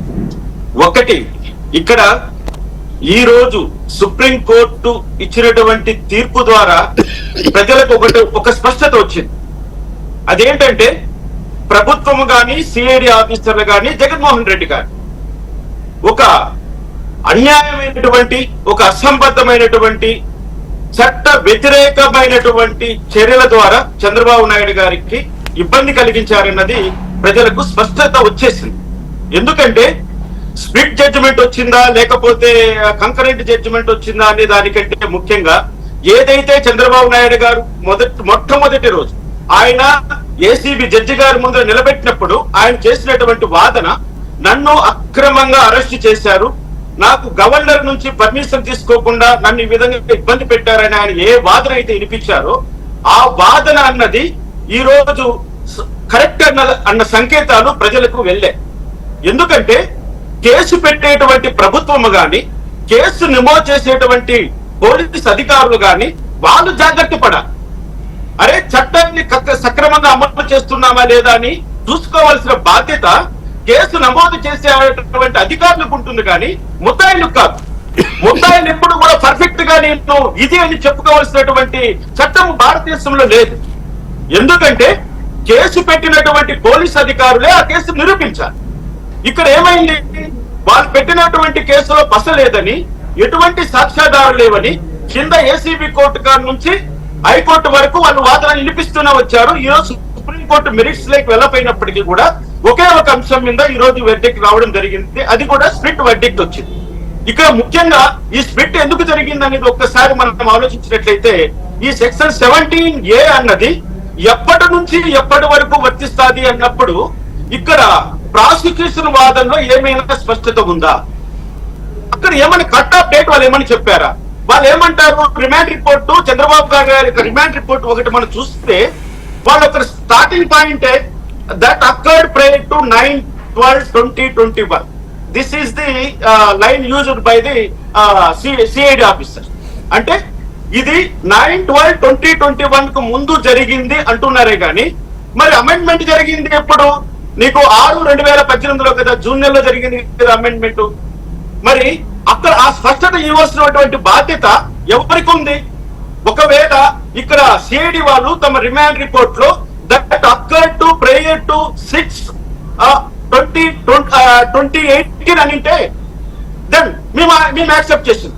ఎందుకంటే చట్టాన్ని ఎప్పుడైతే అమెండ్మెంట్ జరగక ముందే ఈ నేరం జరిగిందని నీకు ప్రాసిక్యూషన్ వాదన ఉన్నట్లయితే, సిఐడి వాళ్ళ వాదన ఉన్నట్లయితే, ప్రైమా ఫేసిగా మేము పేపర్లు చదివిన తర్వాత ఎస్ ఈ యొక్క క్రైమ్ యొక్క జెనిసిస్ ఫలానా చోట స్టార్ట్ అయింది కాబట్టి, ఫలానా టైంలో అమెండ్మెంట్ వచ్చింది కాబట్టి ఈ అమెండ్మెంట్ వీళ్ళకు వర్తించకుండా ఉండొచ్చునేమో, అది సబ్స్టాంటివ్ లాగా ప్రొసీజర్ లాగా, that is a different version.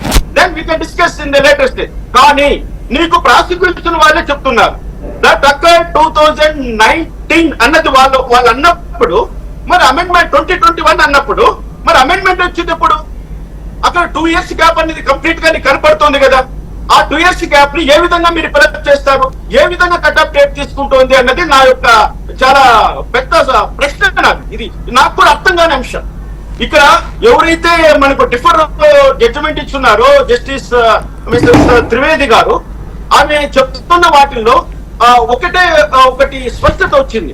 ఏమంటున్నారంటే, ఆమె ఇక్కడ ఒకటి చెప్పాలనుకుంటున్నాను వెంకటకృష్ణ గారు, విరుద్ధమైనటువంటి ఒక వర్డిక్ట్ రాశారు. ఆ విరుద్ధమైనటువంటి వర్డిక్ట్ ఏమిటంటే, ఈ చట్టము వర్తించదు, 17A అనేది వర్తించదు అంటూనే మళ్ళా ముందు పలేకరప్ ఏమంటున్నారు, అసలు ఈ యొక్క జడ్జిమెంట్ నేరస్తులకు అంటే అవినీతి పరులకు కాపాడడం కోసం కాదు 17A ఇక్కడ తీసుకొచ్చింది అంటున్నారు. అంటే అవినీతి పరులను కాపాడడం కోసం కాదు, శిక్షించడానికి కదా చట్టాలు ఉండేది. ఇక్కడ డిఫరెన్సియేషన్ ఏముంది? ఇక్కడ అవినీతి పరులను శిక్షించడానికి చట్టం తయారు చేసినప్పుడు, ఇక్కడ అవినీతి పరులను కాపాడడానికి కాదు 17A ఉన్నది అన్నప్పుడు, ఇప్పుడు రఫేల్ కేసులో కానీ యడ్యూరప్ప కేసులో కానీ వాళ్ళు చెప్పినటువంటి వాదన ఏంటి? ఇప్పుడు రఫేల్ కేసు అన్నది ఎప్పుడు జరిగింది? కాంగ్రెస్ గవర్నమెంట్ లో స్టార్ట్ అయింది రఫేల్ యొక్క డీలింగ్స్. అప్పుడు 2018లో ఈ యాక్ట్ తీసుకొచ్చారు. మరి ఎందుకు రఫేల్ జడ్జిమెంట్ ఆ విధంగా వచ్చింది? అంటే కాంగ్రెస్ గవర్నమెంట్ ఉన్నప్పటికీ చట్టం వర్తించకూడదు కదా. అంటే ఏంటి ఇక్కడ నీకు ఎప్పుడైతే నువ్వు జెనిసిస్ తీసుకుంటున్నావో బెనిఫిట్, ఇప్పుడు ఒకటి ఆర్గ్యుమెంట్ లో మాట చెప్పారండి, మన హరీష్ సాల్వే గారు ఒక మాట చెప్పారు. ఏమిటంటే ఆయన ఒక జడ్జిమెంట్ ను ఉటంకిస్తారు. ఐ మీన్ ఉమేష్ చంద్ర గారు బాగా చెప్పగలుగుతారేమో. అది పంజాబ్ కేసు సంబంధించి ఒక ప్రొబేషన్ ఆఫ్ అఫెండర్స్ యాక్ట్ సంబంధించినటువంటి కేసులో క్రిమినల్ లా సంబంధించి సుప్రీంకోర్టు ఒక వాదన చెప్పింది. ఏదైనా బెనిఫిట్ అన్నది క్రిమినల్స్ కు వర్తించేటప్పుడు అది రెస్ట్రాస్పెక్టివ్ గానే వర్తిస్తుంది, అన్ని కేసులకు వర్తిస్తుంది, అందరికీ వర్తింపజేయాలన్నారు. ఎందుకు? సమన్యాయం అన్నది మన ప్రధాన సూత్రమైనప్పుడు, మన రాజ్యాంగపరమైనటువంటి రక్షణ ఉన్నప్పుడు అందరికీ సమన్యాయం కల్పించాలి కదా. ఇక్కడ యడ్యూరప్ప గారికి ఒక న్యాయము, మరి చంద్రబాబు నాయుడు గారికి ఒక కల్పించడం అన్నది ఇక్కడ దేశత్వం గురించి అది ఎలా సమన్వయం అనేది మన ప్రశ్న. ఏంటి క్రిమినల్ లెజిస్లేషన్ అన్నది ప్రతి ఒక్కరికి బెనిఫిట్ అయినప్పుడు అందరికి బెనిఫిట్ కావాలి. నేను అదే అంటున్నా, 17A యడ్యూరప్ప గారికి వర్తించినప్పుడు చంద్రబాబు నాయుడు గారే వర్తించాలి. మీరు చెప్తున్నది చాలా ఇంట్రెస్టింగ్ గా అనిపిస్తుంది. ఎందుకంటే ఇందాక మన వాళ్ళు ఎవరో చెప్పారు, కోర్టులో ఏదో ఎన్టీ రామారావు గారు బొబ్బిలిపులి సినిమాలో తీర్పుకి న్యాయం ఉంటుందా అని, తీర్పు మారతాయా అని. ఇప్పుడు మీరు చెప్పేది అంటే కోర్టు కాదు, కేసుకి తీర్పులు మారతాయా అనే పాయింట్. వ్యాలిడ్ ఇంట్రెస్టింగ్ పాయింట్ అండి. I'm not denying. వెంకటకృష్ణ గారు, ఇక్కడ మేము అంటున్నది ఏంటంటే సామాన్య ప్రజలకి అర్థమయ్యే విధంగా న్యాయశాస్త్రాలు ఉండాలి అన్నది ప్రధానమైనటువంటి కోరిక. న్యాయశాస్త్రాలు ఇంతవరకు కామన్ పీపుల్ కి అందుబాటులో లేవు. ఎవరికి కూడా న్యాయశాస్త్రం సంబంధించినటువంటి లాంగ్వేజ్ గాని, న్యాయశాస్త్రానికి సంబంధించినటువంటి పద్ధతులు గాని, న్యాయమూర్తులు ఏ విధంగా వ్యవహరిస్తారనే విధానం కానీ భారతదేశంలో ప్రజలకు ఎవరికి తెలియదు. ఇది వాస్తవం. ఇది కరెక్ట్. మేము ఈ రోజు ఒక నాయకుడు ఉన్నారు. ఈ రోజు చంద్రబాబు నాయుడు గారు ఒక పార్టీకి ఒక నాయకుడిగా అందరికీ ఒక దైవంగా మేము భావిస్తున్నాం ఆయన. అటువంటి దైవత్వానికే నీకు ఒక ఆపాదించినప్పుడు మేము తట్టుకోవాల్సిన బాధ్యత మాకుందా కదా. ప్రతి కార్యకర్తకు ఉంటుంది. తమ నాయకుడిని కాపాడుకునేటువంటి బాధ్యత ప్రతి కార్యకర్త భుజస్కంధాల పైన ఉంటుంది. కాబట్టి అసలు ఏం జరుగుతుందో తెలుసుకోవాలి కదా. మేము న్యాయం ఎందుకు ఈ విధంగా ఇప్పుడు జస్టిస్ ఎం త్రివేది గారు జూనియర్ జడ్జి గారు, ఇక్కడ బోస్ గారు సీనియర్ జడ్జి గారు. ఎక్కడైనా కూడా నాకు తెలిసినంత వరకు సీనియర్ జడ్జిమెంట్ ను ఎండార్స్ చేస్తారు జూనియర్ జడ్జీలు. ఏదో ఎక్కడ నాకు 1-2 సందర్భాలు చూపించండి డిఫర్ అయ్యేది జూనియర్ జడ్జీలు. 1-2 జడ్జిమెంట్ చూపించండి, నేను దాని గురించి మాట్లాడతాను. ఇక్కడ ఒక సీనియర్ న్యాయమూర్తి ఒక జడ్జిమెంట్ చెప్పినప్పుడు జూనియర్ న్యాయమూర్తి దాన్ని ఎండార్స్ చేయాలి. సరే, అది వాళ్ళకు ఉన్నటువంటి హక్కు డిఫర్ కావచ్చు. మరి డిఫర్ అవుతున్నప్పుడు ఇక్కడ నేను అంటున్నది ఒకటే, ప్రొసీజర్ లా సబ్స్టాన్స్ లా గురించి మాట్లాడారు. ప్రొసీజర్ లా ఏంటి? ఒక్కొక్క నేరాన్ని ఏ విధంగా విచారణ చేయాలి, ఏ విధంగా ముగించాలనేది ప్రొసీజర్ లా. సబ్స్టాన్స్ లా ఏంటి? ఆ నేరము తీవ్రత ఏమిటి, దానికి ఎంత శిక్ష విధించాలో చెప్పేది సబ్స్టాంటివ్ లా. మరి ప్రొసీజర్ లా వైలేట్ అయితే సబ్స్టాంటివ్ లా ఆటోమేటిక్ గా వైలేట్ అయ్యిందే కదా. మరి ఇక్కడ మీరు ప్రొసీజర్ ను వైలేట్ చేస్తూ మీరు సబ్స్టాంటివ్ లా గురించి మీరు ఎలా పైకి తీసుకొచ్చి దాన్ని మీరు పైకి ఎచ్చుకుంటారు? సో అంటే ఇక్కడ ఒకటి అంటే మీకు ఎక్కువ తెలిసే మాకంటే ఆ కోర్టులు, జడ్జిమెంట్లు, జడ్జిలు, వాళ్ళకున్న ప్రొటెక్షన్స్, వీటి గురించి నేను మీకు చెప్పవసరం లేదు. బట్ ఇప్పుడు కొన్ని ఎలా ఉంటాయంటే, ఏమో సీనియర్ జూనియర్ అనే ప్రస్తావన లేకుండా ఒక బెంచ్ మీద కూర్చున్నప్పుడు వాళ్ళిద్దరికి ఒక ఈక్వల్ పవర్స్ ఉంటాయి కదా, ఆబ్వియస్లీ ఉంటాయి. సీనియర్ జూనియర్ అనేది కాకుండా ఒక్క నిమిషం సార్, ఒక్క నిమిషం ప్లీజ్, ఒక్క నిమిషం. నేను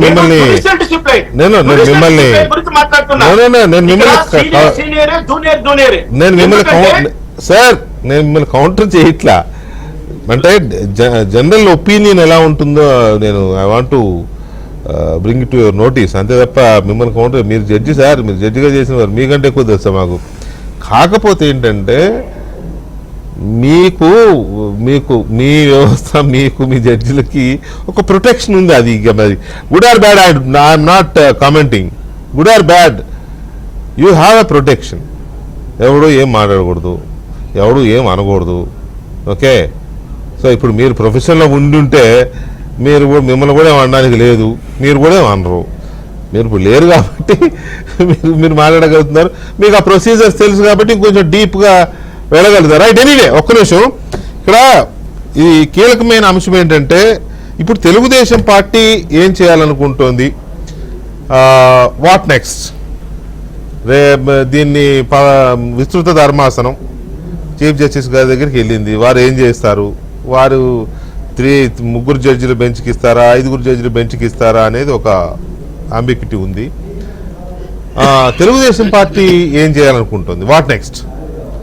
అలాగే ఇందాక నేను ఇనిషియల్ రిమార్క్స్ చెప్పినట్టుగా కక్షతో లేకపోతే ఒక రకమైన ద్వేషంతో రగిలిపోతున్న జగన్మోహన్ రెడ్డి గారు ఏం చేయబోతున్నారు, ఆయన నెక్స్ట్ స్టెప్స్ ఎలా ఉండబోతున్నాయి? ఎందుకంటే ఎలక్షన్ లోపే చేయాలనుకుంటాడు కదా, ఏం చేసిన ఎలక్షన్ తర్వాత అసలు అప్పుడు సిఐడి వాళ్ళు అసలు కేసే విత్డ్రా చేసుకోవచ్చు, ఎవరింటికి వెళ్తారు, కేసే విత్డ్రా చేసుకోవచ్చు, ఎఫ్ఐఆర్నే విత్డ్రా చేసుకోవచ్చు.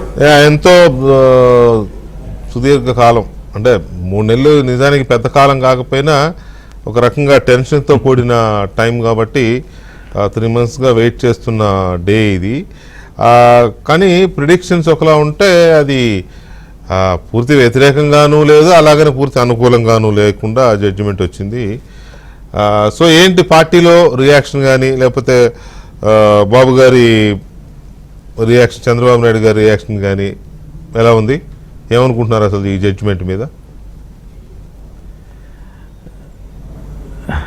వికే గారు, ఒకటి అంటే ఇవాళ సుప్రీంకోర్టులో వచ్చినటువంటి తీర్పు పైన మేము ఒక రకంగా దీన్ని ఒక పాక్షిక విజయంగానే మేము భావిస్తూ ఉన్నాం. సరే, మళ్ళీ అది సుప్రీంకోర్టు చీఫ్ జస్టిస్కి రిఫర్ చేయటం, మళ్ళీ హైయర్ బెంచ్కి వెళ్ళింది కాబట్టి ఈ లీగల్ బ్యాటిల్ విల్ కంటిన్యూ. ఇది ఎటువంటి ఏ రకంగానూ కూడా ఎటువంటి సెట్ బ్యాక్ కాదు, ఒక పాక్షిక విజయంగా మేము దీన్ని ట్రీట్ చేస్తూ ఉన్నాం అండ్ లీగల్ బ్యాటిల్ని కంటిన్యూ చేస్తాం.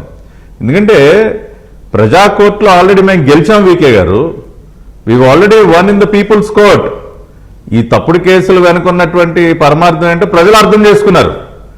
దేనికి తప్పుడు కేసులు పెట్టాడు, ఎందుకు చంద్రబాబు నాయుడు గారిని అక్రమ నిర్బంధంలో పెట్టాడన్న విషయాలు ప్రజలు గ్రహించారు. బాబు షూరిటీ, భవిష్యత్తు గ్యారంటీ, మీ భవిష్యత్తుకు నేను గ్యారంటీ అని చెప్పడం చంద్రబాబు నాయుడు గారు చేసినటువంటి నేరం ఈ సైకో దృష్టిలో.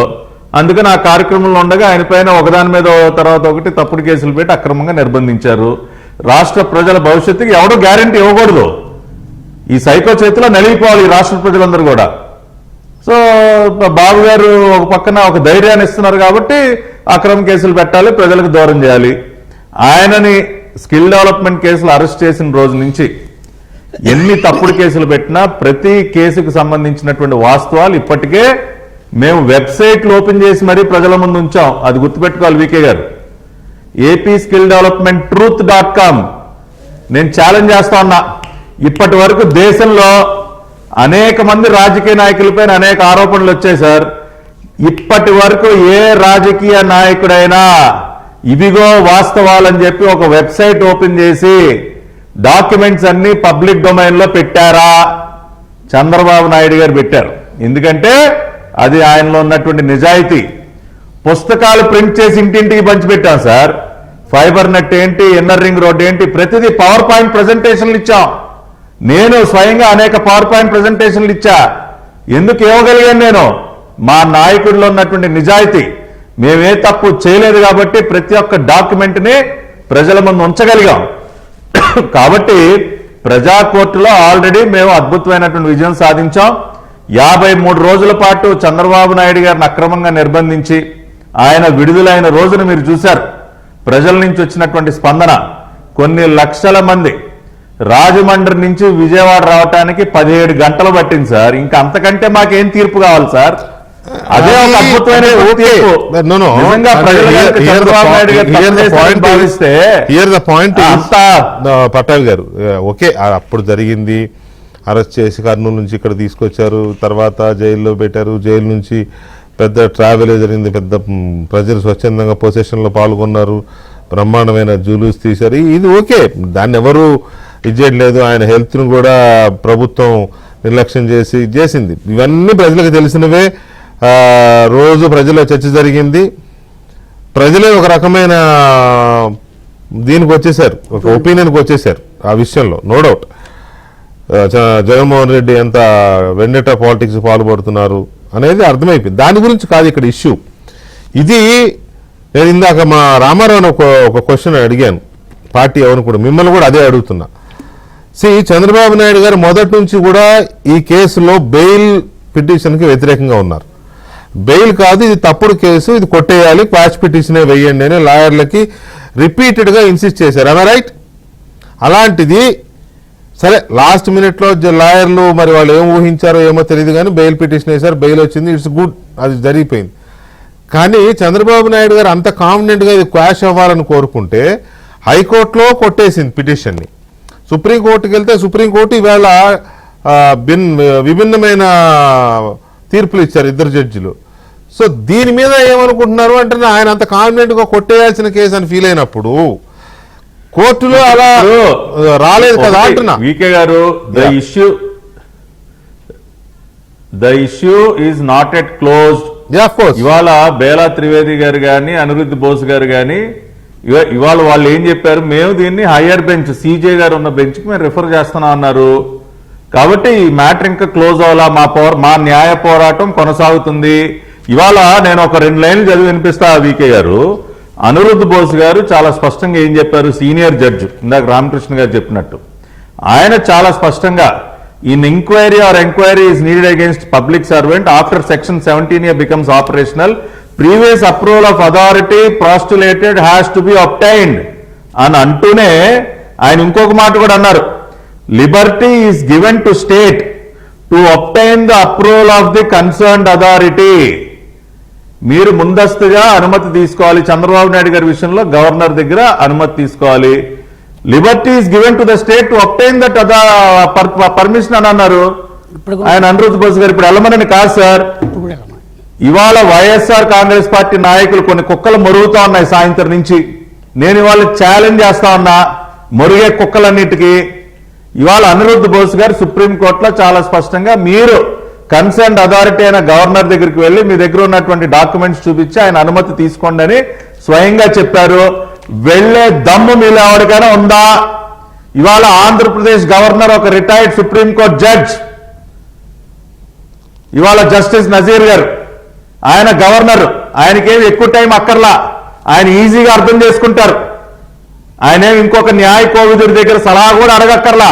మీరు ఏ డాక్యుమెంట్ తీసుకున్నా చదివి అర్థం చేసుకోగల మేధస్సు ఆయన దగ్గర ఉంది. రేపు ఉదయమే ఎవరికైనా వైసీపీ పార్టీలో ఏ మంత్రికైనా దమ్ముందా, సిఐడి అధికారులకు దమ్ముందా గవర్నర్ దగ్గరికి వెళ్లే దమ్ము? ఏం మాట్లాడతారా మీరు? సిగ్గు లేకుండా 3000 వాయిదాలు, ఒకటి కాదు రెండు కాదు 3000 వాయిదాలు తీసుకుని కోర్టుల నుంచి తప్పించుకుని తిరుగుతున్నటువంటి ఒక 420 మీ నాయకుడు, మీరు మా గురించి మాట్లాడతారా? ఇవాళ వెళ్ళమనండి రేపు గవర్నర్ దగ్గరికి తేల్చుకుంటాం. వాళ్ళ దగ్గర ఏముంది సార్? ఒక్క ఆధారం ఉందా? స్కిల్ డెవలప్మెంట్ కేసులో 3000 కోట్ల రూపాయలు అవినీతి అన్నారు, తర్వాత 370 కోట్లు అన్నారు, కాదు 240 కోట్లు అన్నారు, అభ్యర్థి అది కూడా లేదు 27 కోట్లు అన్నారు. పార్టీ అకౌంట్ లో క్యాష్ పడిపోయిందని చెప్పారు. ముందేమో షెల్ కంపెనీల అకౌంట్ లో నుంచి చంద్రబాబు నాయుడు గారి అకౌంట్ లోకి డబ్బులు ట్రాన్స్ఫర్ అయినాయి అని చెప్పారు. అవేవి వాళ్ళు రుజువు చేయలేకపోయారు. చివరికి క్యాష్ పడిందంట పార్టీ అకౌంట్ లోకి. ఏది సభ్యత్వ రుసుములు డిపాజిట్ అయిన అమౌంట్ ని అదేదో క్యాష్ రూపంలో 27 కోట్లు పడిందన్నారు. ఆ పుస్తకాలు కూడా అన్ని వాళ్ళ ముఖాన్ని కొట్టాం, ఒక్కటి కూడా రుజువు చేయాల. ఇంకా ఏంటి సార్ వీళ్ళు మాట్లాడేది? ఏం మాట్లాడతారు సార్ వీళ్ళు? 40 స్కిల్ డెవలప్మెంట్ కేంద్రాలు కళ్ళెదురుగుండా కనపడుతున్నటువంటి మాట నిజం కాదా? ఇవాళ ఒకటే చెప్తా ఉన్నా వీకే గారు, Idupulapaya skill development centre gate బయట నేను డిబేట్కి రెడీ, రమ్మనండి ఎవడొస్తాడో. ఇడుపులపాయ గేటు బయట స్కిల్ డెవలప్మెంట్ సెంటర్ గేటు 888 ఇడుపులపాయలో మేము పెట్టాం. ఆ గేటు కాడికి రమ్మనండి సార్, చూసుకుందాం. ఏంటి సార్ వీళ్ళు మాట్లాడేది? రెండోది, వీకే గారు వాళ్ళ తీర్పు గురించి మాట్లాడుకున్నప్పుడు ఒక పాయింట్ చెప్పాలి. బేలా త్రివేది గారు ఆవిడేమన్నారు, రెట్రోస్పెక్టివ్ జులై 2018లో సెక్షన్ 17A అమెండ్మెంట్ వచ్చింది సార్. సెక్షన్ 17A అమల్లోకి వచ్చింది జులై 2018లో. ఆవిడేమన్నారు, జులై 2018కి ముందు ఏదన్నా కేసులు విచారణలో ఉంటే ఆ విచారణ కొనసాగుతుంది, దానికి 17A అక్కర్లేదని ఆవిడ అభిప్రాయపడ్డారు జస్టిస్ బేలా త్రివేది గారు. ఇక్కడ మనం నోట్ చేసుకోవాల్సిన అంశం ఏంటండి, ఈ ఎఫ్ఐఆర్ ఎప్పుడు ఫైల్ అయింది? డిసెంబర్ 9, 2021. 17A అమలులోకి వచ్చిన 3 సంవత్సరాల తర్వాత ఎఫ్ఐఆర్ నమోదు చేశారు. ఇనీషియల్ గా ఎఫ్ఐఆర్ ఫైల్ అయినప్పుడు చంద్రబాబు నాయుడు గారి పేరుందా అంటే అది కూడా లేదు. సెప్టెంబర్ 2023 చంద్రబాబు నాయుడు గారిని అరెస్ట్ చేసే వరకు అసలు ఆయన పేరే లేదు ఎఫ్ఐఆర్ లో. రెండవది, ఈ ఎఫ్ఐఆర్ ఎప్పుడు నమోదు చేశారు? అజయ్ రెడ్డి అనే వ్యక్తి, skill development corporation chairman Ajay Reddy September 2021లో ఆయన ఒక కంప్లైంట్ ఇస్తే డిసెంబర్ 9, 2021 ఎఫ్ఐఆర్ ఫైల్ చేశారు. On a complaint given by Ajay Reddy in September 2021, not before 2018. ఇది కూడా ఒకసారి గుర్తు చేస్తా ఉన్నా రాష్ట్ర ప్రజలందరికీ. కాబట్టి 17A అమలులోకి వచ్చిన తర్వాతనే అజయ్ రెడ్డి అనే వ్యక్తి కంప్లైంట్ ఇస్తాడు. ఆ కంప్లైంట్ ఆధారంగా చేసుకుని డిసెంబర్ 2021లో ఎఫ్ఐఆర్ ఫైల్ చేస్తారు. మొదట ఫైల్ చేసిన ఎఫ్ఐఆర్ లో చంద్రబాబు నాయుడు గారి పేరు లేదు. సెప్టెంబర్ 2023 ఆయన అరెస్ట్ చేసే రోజు ఉదయం వరకు కూడా ఆయన పేరు లేదు. కాబట్టి 17A బ్రహ్మాండంగా అమలులో ఉన్నటువంటి పరిస్థితుల్లోనే ఇది నమోదైంది. రెండోది వీకే గారు, ఇది కూడా ముఖ్యమైనది. సెప్టెంబర్ 3, 2021 గవర్నమెంట్ ఆఫ్ ఇండియా వాళ్ళు ఒక సర్క్యులర్ పంపించారు రాష్ట్ర ప్రభుత్వానికి. స్పెషల్ ఆపరేటింగ్ ప్రొసీజర్ 17A ఖచ్చితంగా అమలు చేయాలి అని చెప్పి గవర్నమెంట్ ఆఫ్ ఇండియా రాష్ట్ర ప్రభుత్వ చీఫ్ సెక్రటరీకి ఒక లేఖ కూడా రాసింది. అంటే 17A అమలులో ఉన్న సందర్భంలో కేంద్ర ప్రభుత్వం కూడా దీన్ని మీరు ఖచ్చితంగా అమలు చేయాలని ఒక సర్క్యులర్ వచ్చిన తర్వాత అన్ని తెలిసి ఒక FIR-ని 17Aని వైలేట్ చేస్తూ FIR నమోదు చేశారు.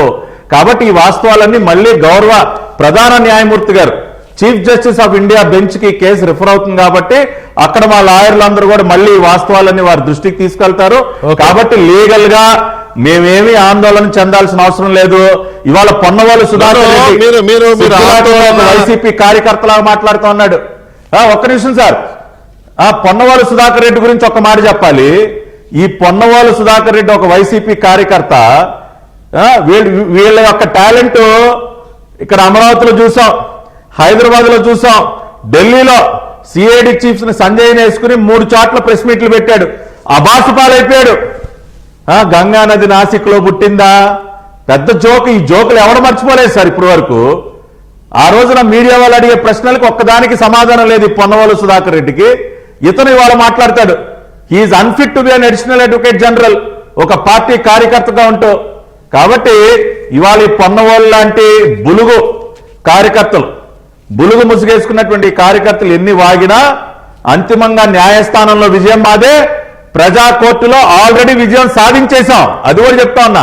కాబట్టి మేము ఎక్కడ ఎటువంటి ఆందోళన చెందటం లేదు. వికే గారు, వీఆర్ హ్యాపీ. ఇవాళ పార్షియల్లీ వీ హ్యావ్ వన్, ఒక పాక్షిక విజయం మాకు దక్కిందనే మేము భావిస్తున్నాం. రైట్. పటాబ్, నేను ఆ క్వశ్చన్ ఎందుకు అడిగానో మీకు ఎప్పటికైనా అర్థమయ్యే ఉంటుంది నాకు తెలిసి. అది చూసే ఉంటారు. రైట్. ఎనీవే, ఉమేష్ చంద్ర గారు, గుడ్ ఈవినింగ్. గుడ్ ఈవినింగ్ అండి వికే గారు. Good evening. ఉమేష్ చంద్ర గారు, ఇవాళ ఈ జడ్జిమెంట్ వచ్చింది కదా, దీంట్లో ఏమైనా మెయిన్ లీడ్స్ ఉంటే okay, your analysis is invited. And ఎప్పటికీ ఇది ముగ్గురు జడ్జిల విస్తృత ధర్మాసనం 3, 5 పక్కన పెడితే విస్తృత ధర్మాసనం ఏర్పాటు అవ్వడానికి ఎంత టైం పట్టే అవకాశం ఉంది? ఈ కేసు మళ్ళీ కొలికి రావడానికి ఈ ఎలక్షన్ పక్కన పెట్టండి, 2029 ఎలక్షన్. ఐ డోంట్ నో, మీరైనా ప్రెడిక్ట్ చేసి చెప్పగలరా? ముందుగా వెంకటకృష్ణ గారు, మీకు అలాగే ప్యానెల్లో ఉన్న వాళ్ళందరికీ కూడా గుడ్ ఈవినింగ్ అండి. సో ఇక్కడ 2 విషయాలు వెంకటకృష్ణ గారు, ముందుగా ఇది ప్రస్తావించి ఆ తర్వాత మీ second part of your question కి వస్తాను. 17A సెక్షన్ అనేది వెంకటకృష్ణ గారు ఇంత ముందు కూడా చాలా సార్లు ఈ ఛానల్లోనూ వేరే ఛానల్లో కూడా చెప్పడం జరిగింది. నేను అది ఒక ఇండివిజువల్ అప్లికేషన్ ఉంటది. అంటే నన్ను కేసులో పెట్టినప్పుడు పెట్టే ముందెళ్ళి మీరు ప్రయర్ కన్సెంట్ తెచ్చుకొని నన్ను కేసులో పెట్టి మీరు ఇన్వెస్టిగేషన్ చేసుకోవచ్చు. FIR ఎప్పుడు నమోదైందా, FIR ముందు చేసే ప్రిలిమినరీ ఎంక్వైరీకి దానికి సంబంధం ఉండదు.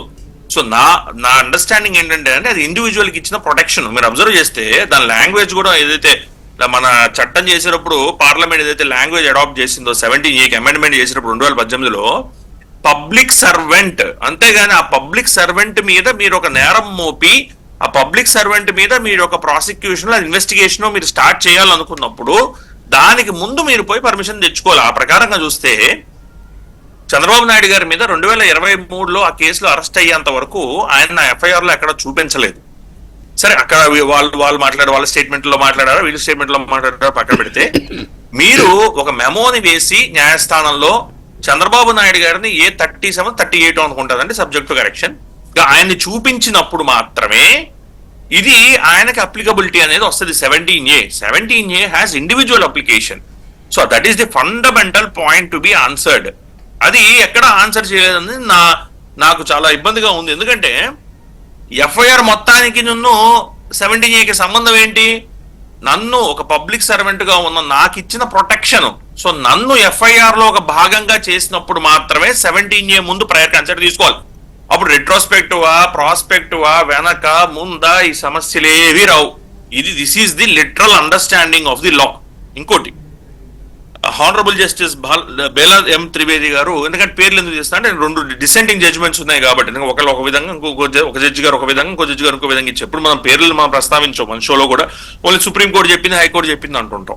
ఇక్కడ హానరబుల్ జస్టిస్ గారు ఏమన్నారంటే ఇస్తూ, ఇప్పుడు 17A ప్రకారం ఏదైతే ఉన్నదో అది honest innocent public servants from undergoing harassment by the police అనే దాని మీద రికమెండేషన్స్ చేసినప్పుడు పోలీసులు అనవసరంగా 17 ఫాలో కాకుండా వాళ్ళని ఇబ్బంది పెడతారేమో అని చెప్పి మన ఇది హానెస్ట్ పబ్లిక్ సర్వెంట్స్ కోసం అని చెప్పి తీసుకొచ్చారండి అని చెప్పారు.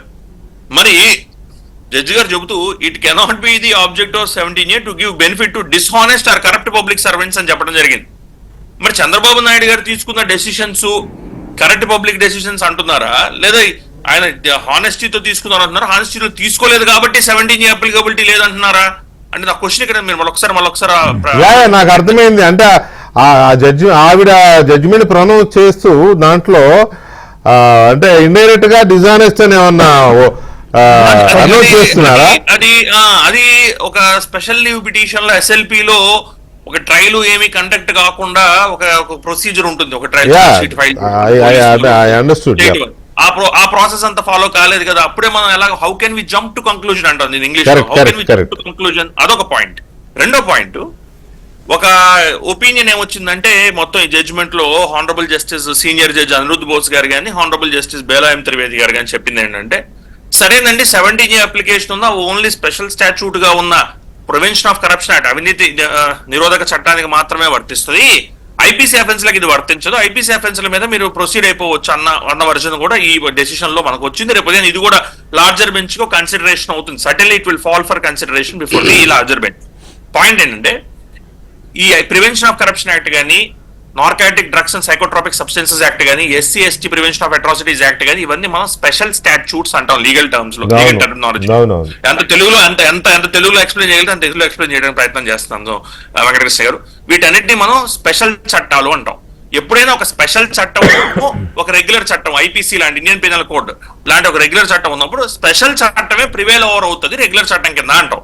మరి 17A ప్రొసీజర్ కనుక ఫాలో కాలేదని అనిరుద్ బోస్ గారు జడ్జిమెంట్ లో భావించినప్పుడు దానిలో స్పెషల్ స్టాట్యూట్ లో ఉన్న ఏదైతే ప్రివెన్షన్ ఆఫ్ కరప్షన్ యాక్ట్ లో ఉన్న సెక్షన్లు చేయరాదు అని ఆయన అభిప్రాయపడ్డప్పుడు IPC అఫెన్స్లకు ఎలా అప్లై చేస్తాం దాన్ని? ఇది రెండో పాయింట్. ఎందుకంటే స్పెషల్ స్టాట్యూట్ లో ఉన్న ప్రొసీజర్ గానీ, స్పెషల్ స్టాట్యూట్ ఇన్వోక్ చేసిన లా గానీ ఎప్పుడు ఇట్ విల్ ప్రివైల్, ఇది సెటిల్డ్ లా, ఇది supreme court time and again చెబుతూనే ఉన్నది. అది రెండో పాయింట్. మూడోది, 17A అనేది ప్రాపర్ గా ఫాలో కానప్పుడు, 17A ప్రొసీజర్ దీన్ని ఫాలో కానప్పుడు రిమాండ్ అనేది ఖచ్చితంగా ఇల్లీగల్ అవుతుంది. అనిరుద్ బోస్ గారు ఇచ్చిన జడ్జిమెంట్ లో, హానరబుల్ జస్టిస్ అనిరుద్ బోస్ గారు ఇచ్చిన జడ్జిమెంట్ లో మనకి 2 ఛాలెంజ్ చేయడం జరిగింది. ఒకటి, FIR ని కొట్టివేయమని చెప్పడం, 17A ప్రొసీజర్ ఫాలో కాలేదు కాబట్టి చంద్రబాబు నాయుడు గారి ఒక రోల్ ని తీసివేయాలని చెప్పడం. రెండోది, రిమాండ్ రిపోర్ట్ ఏదైతే హానరబుల్ జస్టిస్ లర్నర్ మ్యాజిస్ట్రేట్ గారు రిమాండ్ రిపోర్ట్ ఇచ్చి, ఆ రిమాండ్ రిపోర్ట్ ను కూడా సెటిసైడ్ చేయండి అని కూడా అడగడం జరిగింది. అది హైకోర్టులో అడిగారు, అక్కడ కొట్టివేయడంతో సుప్రీంకోర్టులో కూడా అదే రివ్యూ అడగడం జరిగింది. నాకు అర్థం కాదు ఏంటంటే, ఒక పక్క 17A ఆయన హానరబుల్ జస్టిస్ అనిరుద్ బోస్ గారు ఏం చెప్పారు అనేది జస్ట్ ఒక లైన్ ఉంది, ఆ లైన్ వినిపించేస్తుంది. ఆల్రెడీ నాకు పట్టాభి గారు కూడా అదే చదివారు. Will have to be obtain, prior permission will have to be obtained after the provision become operational, failing which enquiry are investigation against the public servant PC act shall be legal అన్నప్పుడు 17A procedure మీరు తీసుకోలేదు, ఇప్పుడు తీసుకోండి అని చెప్పడం కూడా జరిగింది. సరే, ఇందాక పట్టాభి గారు కూడా చెప్పారు మీరు తీసుకోలేదు అన్నప్పుడు 17A కింద ప్రొసీజర్ జరుగుతుంది. స్పెషల్ జడ్జి ముందర రిమాండ్, స్పెషల్ జడ్జి ముందర చేయటం అనేది నా ఉద్దేశంలో ఏంటంటే రెగ్యులర్ ఇప్పుడు రిమాండ్ కాదు సార్, రిమాండ్ కాదు, అసలు అరెస్టే చెల్లదు కదా. అదే చెప్తున్నా, రిమాండ్ అదే that's what I was about to come. So ఇప్పుడు రిమాండ్ అనేది మ్యాజిస్ట్రేట్ గారి ముందు జరుగుతుందండి. మీరు 302 సెక్షన్ పెట్టిన, మన ఏది హత్య చేశారన్న సెక్షన్ పెట్టినా మ్యాజిస్ట్రేట్ గారి ముందు జరుగుతుంది. కానీ ఇందులో ఒక స్పెషల్ జడ్జి గారు ముందర తీసుకెళ్లారు. ఎందుకు తీసుకెళ్లారు? ప్రివెన్షన్ ఆఫ్ కరప్షన్ యాక్ట్ ఉందని చెప్పి ఆ సెక్షన్లు ఉన్నాయి కాబట్టి కొత్త మన స్పెషల్ జడ్జి గారి దగ్గర తీసుకెళ్లారు. మరి 17A అప్లికేషన్ సరిగ్గా జరగనప్పుడు యాజ్ పర్ అనిరుద్ బోస్ గారు రిమాండ్ ఎలాగ లీగల్ అవుద్ది? సో నాకు ఈ ప్రశ్నలు ఖచ్చితంగా, ప్లస్ అబోవ్ ఆల్ అన్నిటికన్నా ముఖ్యమైనది మళ్ళొక్కసారి రిపీట్ చేసి నేను ఇక్కడ ఆపేస్తాను వెంకటకృష్ణ గారు. నాకు ఇచ్చిన ప్రొటెక్షన్ 17A, నాకు ఇచ్చిన షీల్డ్, నన్ను ఒక అక్యూజ్డ్ గా ఒక FIR లో చూపించే ముందు మీరు వెళ్ళి పర్మిషన్ తీసుకొని వచ్చి నన్ను అక్యూజ్డ్ గా చూపించి నా మీద ఇన్వెస్టిగేషన్ ఎంక్వైరీయో కండక్ట్ చేసుకోండి అని చెప్పింది. దానికి 2018 ముందు చట్టం వచ్చిందా, 2018 తర్వాత చట్టం అప్లికేషన్ వచ్చిందా, రిట్రోస్పెక్టివ్ ఎలా ఇస్తాము, రిట్రోస్పెక్టివ్ ఇవ్వడానికి లేదని రాజ్యాంగంలోనే ఒక ఇది ఉంది, ప్రొవిజన్ ఉంది ఆర్టికల్ 23 కింద. కాదు ఉమేష్ గారు, మీరు పాయింట్ దగ్గరకు వచ్చారు కాబట్టి ఇక్కడ ఒక మామూలుగా పెద్ద డౌట్ నే మీ ముందు పెడుతున్నా. ఏంటంటే అసలు ఈ చట్టమే లోపభూయిష్టం అనేది ఇప్పుడు ఈ కేసుల్లో అర్థమవుతుంది కదా. ఇప్పుడు 2010 ఈ చట్టంలో సవరించిన 17A 2018కి ముందా వెనక, లేకపోతే 2018 ముందు నేరం జరిగితే తర్వాత ఈ 17A వర్తించదనో, లేకపోతే 2018 తర్వాత పెట్టే కేసులకి ఇట్లా ఏదో కన్ఫ్యూజన్గా ఉంది కదా. అవేవి లేవు కదా దాంట్లో, అవేవి లేవు. 2018 17A ప్రజాప్రతినిధుల మీద ఇలాంటి వెండేటా పాలిటిక్స్ పెట్టే అవకాశం ఉంది కాబట్టి వాళ్ళకి ప్రొటెక్షన్, అందుకోసం గవర్నర్ పర్మిషన్ తీసుకోవాలి. Simple, as simple as that, right? అంతే కదా. అలాంటప్పుడు ఇలాంటి దాన్ని ఏమంటారు, ఒక స్పెసిఫిక్ ఇవి లేనప్పుడు చట్టంలో take it for granted, you should not touch him. అంతేకాకుండా చట్టాన్ని అర్థం చేసుకునే విధానంలో ఎక్కడన్నా ఆఫీసర్లు ఇబ్బంది పడతారేమో అని ఎప్పటికప్పుడు సర్క్యులర్లని, ఆపరేటివ్ ఉంటాయి కదా, ప్రొసీజర్స్ అని ఇస్తారు. స్టాండర్డ్ ఆపరేటింగ్ ప్రొసీజర్ పట్టాభి గారు కూడా చదివించారు. 3 సెప్టెంబర్ 2021 క్లియర్ గా ఇచ్చారు.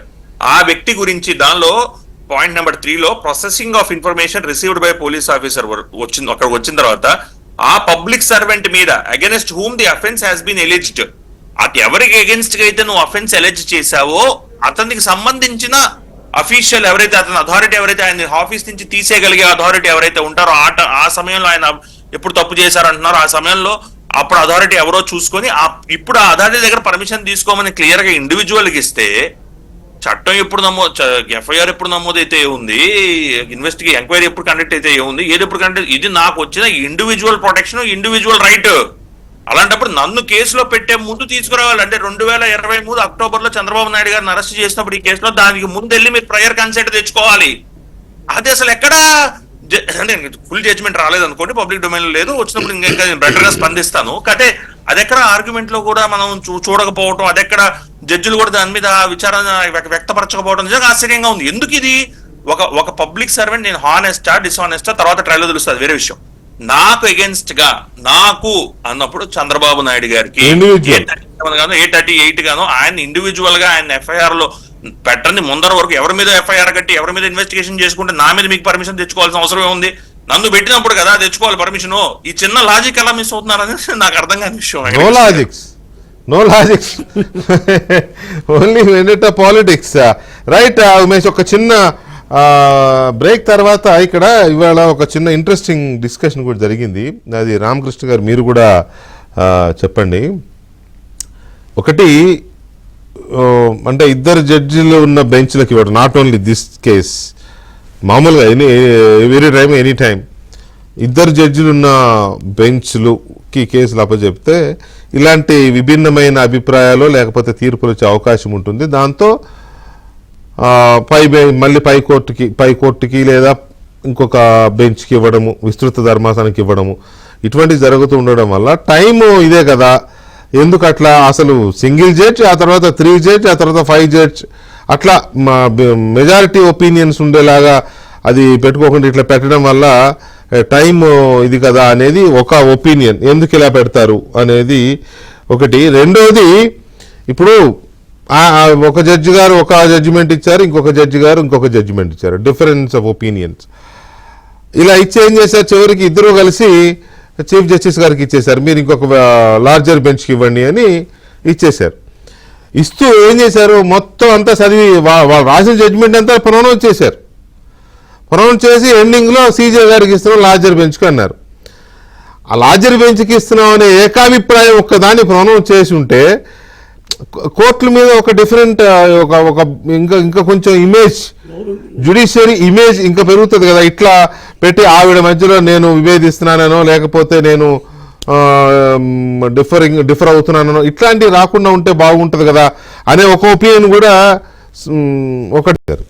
ఇవాళ జరిగిన ఈ జడ్జిమెంట్ కానీ లేకపోతే ఇప్పటి వరకు జరిగిన మొత్తం ఈ 4 నెలలుగా జరిగిన వ్యవహారం అంతా పర్టికులర్గా ఇవాళ వచ్చిన దీంతో వాళ్ళు సరే ఆ పార్టీ వాళ్ళు టీడీపీకి వ్యతిరేకం అంటారు, టీడీపీ మాకు సానుకూలం అంటారు, రకరకాలుగా ఉన్నాయి. మోరార్లెస్ కాస్త ఎక్కడో హైకోర్టు కొట్టేసిన దాన్ని ఇంకా లార్జర్ బెంచ్కి తీసుకెళ్తున్నారు అని అంటే ఈ కేసుకున్న ప్రయారిటీ ఏంటో అనేది అర్థమవుతోంది. సో అది కొంత తెలుగుదేశం పార్టీకి చంద్రబాబు నాయుడికి అనుకూలమైన వాతావరణమే అని అనిపిస్తోంది. కాకపోతే దీని మీద రాజకీయపరమైన ప్రభావం ఎలా ఉండే అవకాశం ఉంది? ఇది ఎన్నికల సీజన్ కాబట్టి. ఖచ్చితంగా దీని ప్రభావం ఆంధ్రప్రదేశ్ రాజకీయాల్లో ఉంటుంది. జగన్మోహన్ రెడ్డి అరెస్ట్ చేసిన దీని వెనకాల బీజేపీ హస్తం ఉందనే ఒక ప్రచారం ప్రజల్లో విస్తృతంగా ఉంది. దానికి కారణం ఏంటంటే మొట్టమొదట అరెస్ట్ చేసిన విధానం గురించి పురంధేశ్వరి మాట్లాడింది కానీ అరెస్ట్ తప్పుని ఖండించలేదు. అది ఫస్ట్ పాయింట్. తర్వాత ఈ 4 నెలల్లో కేంద్ర ప్రభుత్వం కానీ రాష్ట్ర బీజేపీ నాయకత్వం కానీ పక్క రాష్ట్రంలోని తెలంగాణలోని బీజేపీ నాయకులు ఖండించినంతగా ఆంధ్రప్రదేశ్ నాయకులు ఎవరు మాట్లాడలేదు. కేంద్ర ప్రభుత్వంలో వాళ్ళు ఒక్క మంత్రి మాట్లాడలేదు, ప్రధానమంత్రి రియాక్ట్ కాలేదు, ఇంకెవరు రియాక్ట్ కాలేదు. అంటే చేసేది ఇప్పుడు హత్య జరిగినప్పుడు హత్యను చేసిన వాడు కన్నా హత్యను ప్రేరేపించిన వాడు కూడా కారకుడే అనే ఒక చట్టంలో మరి చట్టంలో కూడా ఉంది. ఇప్పుడు జగన్మోహన్ రెడ్డి ఈ రాజకీయపరమైన కక్ష సాధింపులో వెళ్తున్నాడంటే అతన్ని ప్రివెంట్ చేయడంలో బీజేపీ సైలెంట్గా ఉందనే ఒక ఇది కూడా ఉంది. రేపు ఇవాళ వచ్చిన జడ్జిమెంట్లో కూడా చంద్రబాబు నెత్తిన కత్తి వేలాడితేనే మనకు లొంగుతాడు అనే ఒక అభిప్రాయం బీజేపీలో ఉండబట్టే ఈ రకమైన తీర్పుకు సంబంధించి ఇవాళ వచ్చిన తీర్పుని బీజేపీ కూడా ఒక అస్త్రంగా వాడుకుంటుంది. ఎందుకంటే జగన్మోహన్ రెడ్డి మీద మేము కేసులు పెట్టలేదంటున్నారు, కానీ చంద్రబాబు మీద జగన్మోహన్ కేసులు పెడుతుంటే వాళ్ళు ప్లాస్టిక్ పత్రం వహించారుగా, మౌనంగా ఉన్నారుగా. మరి ఆ విషయంలో మాట్లాడలేకపోయారు కదా. డెఫినెట్గా ఇప్పుడు పొత్తుల వేళ సంక్రాంతి దాటిన తర్వాత పొత్తుల గురించి మాట్లాడుతున్నప్పుడు బీజేపీతో వెళ్ళాలా వెళ్ళక్కర్లేదా అనేది ఒక బిగ్ క్వశ్చన్ మార్క్ చంద్రబాబుకు ఉంది. పార్టీలో సీనియర్ నాయకులు కొంతమంది వెళ్ళకూడదని నిర్ణయంలో ఉన్నారు. మెజారిటీ ఒపీనియన్ అలాగే ఉంది. మెజారిటీ ఓపెన్గా మాట్లాడుకుంటే బీజేపీతో కలవకూడదు అని. బీజేపీ కలిసినా కలవకపోయినా అది ఏ రూపంలో ఉన్న జగన్మోహన్ రెడ్డికి అనుకూలంగా ఉంటుంది, జగన్మోహన్ రెడ్డి ప్రభుత్వానికి అనుకూలంగా పనిచేస్తారన్న ఒక ఒపీనియన్ అయితే ఉంది. ఎందుకంటే 2018-19 ఎన్నికల్లో ఎన్నికల యంత్రాంగం కానీ కేంద్ర ప్రభుత్వ సహకారం కానీ లేకుండా జగన్ ఈ స్థాయికి రాలేదు. అతను నువ్వు గెలిచిన స్థానాల్లో ఖచ్చితంగా బీజేపీ పరోక్ష స్థాయి ఉంది. యంత్రాంగంలో చేసిందా, ఎన్నికల విధానంలో చేసిందా అని పక్కన పెడితే వాళ్ళ సహకారం లేకుండా చేయలేదు. ఈ 4 సంవత్సరాల్లో జగన్మోహన్ రెడ్డి మీద 11 కేసులు సిబిఐలో ఉన్నా వాళ్ళు ఒక్కరోజు కూడా బీజేపీ నాయకత్వం మాట్లాడలేదు. ఎప్పుడైనా అంతర్గత సమావేశాల్లో మన సంభాషణలో మనం మాట్లాడితే మేము పెట్టిన కేసులు కాదు కదా, కేసు కాంగ్రెస్ పెట్టింది కదా అని చెప్పుకుంటూ వచ్చారు. కానీ వీళ్ళ కళ్ళ ఎదురకుండానే చంద్రబాబు అనే రాజకీయ నాయకుడి మీద, అంటే ఇక్కడ మనం ఒకటి గమనించాలి, 2023లో చంద్రబాబు నాయుడు అరెస్ట్ జరిగింది. కరెక్ట్గా దానికి వెనక్కి 20 సంవత్సరాల వెనక్కి మీరు వెళ్తే గుజరాత్ ముఖ్యమంత్రిగా ఉన్న నరేంద్ర మోడీ హైదరాబాద్లో అడుగు పెడితే అరెస్ట్ చేస్తున్న స్టేట్మెంట్ ఇచ్చింది 2003 సంవత్సరంలో. అంటే 20 ఏళ్ల తర్వాత ఆ విన్యూస్ తీర్చుకున్నారా అనే ఒక ఆలోచన కూడా ఉంది. ఇప్పుడు 1000 మందికి సంబంధించిన గోద్రా ఇన్సిడెంట్ ఎక్కడ, అంటే కక్ష సాధింపు చేసుకోవాలన్నా రాజకీయంగా చేయాలన్నా కత్తి పట్టుకోపోవచ్చు బీజేపీ నాయకత్వం కానీ అధికారం చేతిలో కానీ పక్కవాడు కత్తిచ్చి పొడి చేస్తుంటే వాళ్ళు ప్రేక్షకు వహించడం కూడా కరెక్టే. రేపు పొద్దున్న ఇవాళ ఈ జడ్జిమెంట్ ఎలా వచ్చినప్పటికీ కూడా అంటే భవిష్యత్తులో కూడా అది ప్రధానమంత్రిని కూడా వెంటాడుతుంది. అందుకే కదా దీని మీద ఎంత ఫోకస్ ఉంది. మొత్తం అందరి ఫోకస్ ఎందుకు ఉంది అని అంటే ఈ కేసులో వచ్చే జడ్జిమెంటు ల్యాండ్ మార్క్ అనేది అందుకే దాని మీద ఉంది. రైట్. రామకృష్ణ గారు, ఇప్పుడు ఈ ఆర్గ్యుమెంట్స్లో ప్రధానంగా వచ్చింది ఇది 17A అనేది వ్యక్తికా నేరానికా అని. అంటే నాకున్న చిన్న పరిజ్ఞానంతో మాట్లాడుతున్నాను నేను. 17A సవరించింది ఎందుకు? మాజీ ప్రజాప్రతినిధుల పైన కొత్తగా వచ్చిన ప్రభుత్వాలు లేదా వీళ్ళు ఏదో వెంజెన్స్తో వ్యవహరిస్తాయి కాబట్టి వాళ్ళకు ఒక ప్రొటెక్షన్, గవర్నర్ పర్మిషన్ తీసుకోవాలని. మాజీ ప్రజాప్రతినిధులు అంటే వ్యక్తులే కదా, నేరం కాదు కదా. ఏదో ఒక నేరం మోపి చేస్తారనే వాళ్ళకు 17A ప్రొటెక్షన్ ఇచ్చారు. అలాంటప్పుడు మళ్ళీ వ్యక్తికా నేరానికా అనేది అసలు దట్ క్వశ్చన్ డజంట్ అరైజ్ కదా. అంటే నాకు అనిపిస్తుంది ఎందుకు ఈ రకమైన ఆర్గ్యుమెంట్స్ జరుగుతున్నాయి మొదటి నుంచి కూడా. వెంకటకృష్ణ గారు, ఏదైతే మీరు ఈ ప్రశ్న అడిగారు చూడండి, వ్యక్తిక నేరానిక అన్న ఆ యొక్క దానికి ఒక సరైన ఆన్సరు ఆ అమెండ్మెంట్ యాక్ట్ లోనే ఉందండి. ఏంటంటే ఆ అమెండ్మెంట్ చేసినప్పుడు పాత ప్రివెన్షన్ ఆఫ్ కరప్షన్ యాక్ట్ లో పబ్లిక్ సర్వెంట్స్ అన్న పదం వరకే ఆగేశారు అక్కడ. అవును. కానీ ఈ కొత్తగా చేసినటువంటి అమెండ్మెంట్ యాక్ట్ లో థర్డ్ పార్టీ ఇన్వాల్వ్మెంట్ వచ్చింది. థర్డ్ పార్టీ అంటే ఎవరు? Non public servants. అంటే ఏంటి? మీడియేటర్స్. ఆ మీడియేటర్స్ ను కొత్తగా తీసుకొచ్చినటువంటి యాక్ట్ లో ఇన్సర్ట్ చేశారు. అది కూడా మనకు చాలా క్లియర్ గా ఉంది. ఇక్కడ చెప్తున్నాను, ఇక్కడ సెక్షన్ 7 ఓల్డ్ యాక్ట్ లో ఎనీ పబ్లిక్ సర్వెంట్ హూ అనే దగ్గర ఒక ఎక్స్ప్రెషన్ తీసుకొచ్చారు. వాళ్ళు ఏమన్నారంటే థర్డ్ పార్టీని కూడా ఇక్కడ బాధ్యతలు చేశారు ఈ కొత్తగా తీసుకొచ్చినటువంటి అమెండ్మెంట్ యాక్ట్ లో. అంటే ఇప్పుడు ఏంటి 17A అన్నది ఏ విధంగా వర్తిస్తుంది అని మనము చూసినప్పుడు 17A అన్నది వ్యక్తికి వర్తిస్తుంది కానీ నేరానికి కాదన్నది ఇక్కడ స్పష్టంగా మనము చూడొచ్చు. అంతే కదా. ఎందుకంటే ఎప్పుడైనా క్రిమినల్ లా చదివేటప్పుడు పైన ఉన్నటువంటి ప్రావిజన్ దాని తర్వాత వచ్చేటువంటి ప్రావిజన్ ను కలిపి చదవాలని మాకు ట్రైనింగ్ లో చెప్తారు. అంటే పైన ఉన్నది అర్థమవుతేనే మనము కింద ఉన్నటువంటి ప్రావిజన్ మనకి అర్థమవుతుంది. పైన ఉన్నది అర్థం చేసుకుంటేనే ఆ కింద ఉన్నదానికి మనం సరైనటువంటి న్యాయం చేయగలుగుతాం. అంటే ఇక్కడ ఏంటి, ఈ చట్టంలో థర్డ్ పార్టీని ఇన్వాల్వ్ చేస్తూ ఉన్నారు కాబట్టి 17Aని తీసుకొచ్చేదానికి ఇది ఒక ప్రధాన కారణం. ఇప్పుడు థర్డ్ పార్టీని 17A వర్తిస్తుందని ఎవరైనా అంటే అపహాస్యం పాలైపోతామా లేదా మనము? అవును. ఇప్పుడు ఒక లంచము తీసుకునే టైంలో ఒక థర్డ్ పార్టీ మొత్తం చేస్తారండి. ఒక పార్టీకి ప్రభుత్వ అధికారికి మధ్యలో ఒక థర్డ్ పార్టీ ఎవరు ఇన్వాల్వ్ అయి ఉంటారు, అతనికి ఎటువంటి సంబంధం ఉండదు. అటువంటి వ్యక్తి ఇన్వాల్వ్ అయినప్పుడు అతనికి కూడా 17A నాకు వర్తిస్తుంది కదా అని కోర్టు ముందరికి అతను వస్తే అది అపహాస్యం అవుతుందా? అది ఏమన్నా కరెక్ట్ అవుతుందా? ఆ ఉద్దేశంతోనే ఈ యొక్క యాక్ట్ లో ఏం పెట్టారు, 17A అన్నది వ్యక్తికి ఆపాదించబడ్డటువంటి ప్రావిజనే కానీ ఇది నేరానికి ఆపాదించినటువంటి నేరం కాదు.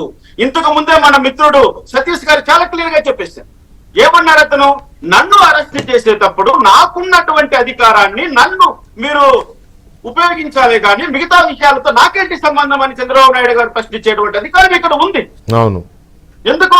నేను ఆ రోజు తీసుకున్నటువంటి నిర్ణయము ఒక విధానపరమైన నిర్ణయము, ఒక ముఖ్యమంత్రిగా ఒక పబ్లిక్ సర్వెంట్ గా నేను తీసుకుంటున్న నిర్ణయాన్ని మీరు తప్పుపడుతున్నారు కాబట్టి అందులో ఏమైనా లోటుపాట్లు ఉంటే నా పైన విచారణ చేయాలనుకుంటే దాన్ని ముందస్తుగా గవర్నర్ గారి దగ్గర అనుమతి తీసుకోండి అని అంటున్నారే గాని నన్ను ఈ కేసు నుంచి పూర్తిగా నన్ను తొలగించండి అనట్లేదే.